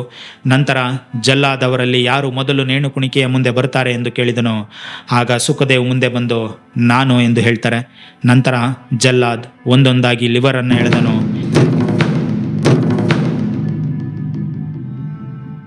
ಇದರೊಂದಿಗೆ ನಮ್ಮ ದೇಶದ 3 ಧೈರ್ಯಶಾಲಿ ಸ್ವಾತಂತ್ರ್ಯ ಹೋರಾಟಗಾರರು ಹುತಾತ್ಮರಾಗ್ತಾರೆ. 9 ವರ್ಷದ ಭಗತ್ ಸಿಂಗ್ ತಮ್ಮ ತಾಯಿಗೆ ಸರ್ದಾರ್ ಕರ್ತಾರ್ ಸಿಂಗ್ ಸರಬಾ ನಮ್ಮ ಹೀರೋ, ಫ್ರೆಂಡ್ ಮತ್ತು ಕಂಪ್ಯಾನಿಯನ್ ಎಂದು ಹೇಳ್ತಾರೆ. ಕರ್ತಾರ್ ಸಿಂಗ್ ಸರಬಾ ಅವರ ಜೀವನದಿಂದ ಪ್ರೇರಣೆ ಪಡೆದ ಈ ಚಿಕ್ಕ ಹುಡುಗ 14 ವರ್ಷಗಳ ನಂತರ ಅವರ ಹಾದಿಯಲ್ಲೇ ನಡೆದು ಲಾಹೋರ್ ಸೆಂಟ್ರಲ್ ಜೈಲಿನಲ್ಲೇ ಹುತಾತ್ಮರಾಗ್ತಾರೆ. ಹುತಾತ್ಮ ಭಗತ್ ಸಿಂಗ್ ಸ್ವತಂತ್ರ ಭಾರತವನ್ನು ಕಣ್ಣಾರೆ ನೋಡಲು ಸಾಧ್ಯವಾಗಲಿಲ್ಲ. ಆದರೆ ಅವರಂತಹ ಸಾವಿರಾರು ಫ್ರೀಡಮ್ ಫೈಟರ್ಸ್ ಮಾಡಿದ ಸ್ಯಾಕ್ರಿಫೈಸ್ನಿಂದಲೇ ಇಂದು ನಾವು ಸ್ವತಂತ್ರ ಭಾರತದಲ್ಲಿ ಬದುಕ್ತಿದ್ದೀವಿ. ಆದರೆ ಭಗತ್ ಸಿಂಗ್ ಅವರ ಲೆಗಸಿಗೆ ನಿಜವಾದ ಗೌರವ ಸಲ್ಲಿಸಬೇಕಂದ್ರೆ ಕೇವಲ ಅವರ ಫೋಟೋಗೆ ಮಾಲೆ ಹಾಕೋದು ಅಥವಾ ಅವರ ಸ್ಲೋಗನ್ಸ್ ಹೇಳೋದು ಸಾಕಾಗೋದಿಲ್ಲ. ನಾವು ಅವರು ಬರೆದ ಬುಕ್ಸ್ ಮತ್ತು ಎಸೆಗಳನ್ನು ಓದಬೇಕು. ಅವರು ನಮಗೆ ಕಲಿಸಿದ ಕ್ವೆಶ್ಚನ್ ಮಾಡುವ ಮನೋಭಾವ, ಸೈಂಟಿಫಿಕ್ ಥಿಂಕಿಂಗ್ ಮತ್ತು ಕ್ರಿಟಿಕಲ್ ಥಿಂಕಿಂಗ್ ಅನ್ನು ನಮ್ಮ ಜೀವನದಲ್ಲೂ ಅಳವಡಿಸ್ಕೋಬೇಕು. ಅವರು ಹೇಳಿದಂತೆ ಯಾರುವುದನ್ನು ಬ್ಲೈಂಡ್ ಆಗಿ ಅಕ್ಸೆಪ್ಟ್ ಮಾಡಬಾರ್ದು. ಪ್ರಶ್ನಿಸಬೇಕು, ಯೋಚಿಸಬೇಕು, ತರ್ಕಿಸಬೇಕು ಮತ್ತು ಸಮಾಜದಲ್ಲಿರುವ ಇಂಜಸ್ಟಿಸ್, ಇನ್ಇಕ್ವಾಲಿಟಿ ಮತ್ತು ಎಕ್ಸ್ಪ್ಲಾಯಿಟೇಷನ್ ಬಗ್ಗೆ ಧ್ವನಿ ಎತ್ತಬೇಕು. ಏಕೆಂದರೆ ಭಗತ್ ಸಿಂಗ್ ಅವರ ನಿಜವಾದ ಲೆಗಸಿ ಕೇವಲ ಅವರ ಸ್ಯಾಕ್ರಿಫೈಸ್ನಲ್ಲಿ ಇಲ್ಲ, ಅವರು ನಮ್ಮೊಳಗೆ ಬಿಟ್ಟು ಹೋದ ಆಲೋಚನೆಗಳಲ್ಲಿದೆ. ಅವರನ್ನು ನೆನೆಸಿಕೊಳ್ಳುವುದಂತ, ಅವರಂತೆ ಯೋಚಿಸಲು ಪ್ರಾರಂಭಿಸುವುದೇ ಅವರಿಗೆ ನಾವು ನೀಡಬಹುದಾದ ನಿಜವಾದ ಗೌರವ. ನಿಮ್ಗೆ ಏನನ್ಸುತ್ತೆ ಈ ವಿಡಿಯೋ ಬಗ್ಗೆ ಕಮೆಂಟ್ನಲ್ಲಿ ತಿಳಿಸಿ. ವಿಡಿಯೋ ಇಷ್ಟ ಆದರೆ ಲೈಕ್ ಮಾಡಿ, ಶೇರ್ ಮಾಡಿ ಮತ್ತು ನಮ್ಮ ಚಾನಲ್ಗೆ ಸಬ್ಸ್ಕ್ರೈಬ್ ಆಗೋದನ್ನು ಮರಿಬೇಡಿ. ನಮಸ್ಕಾರ.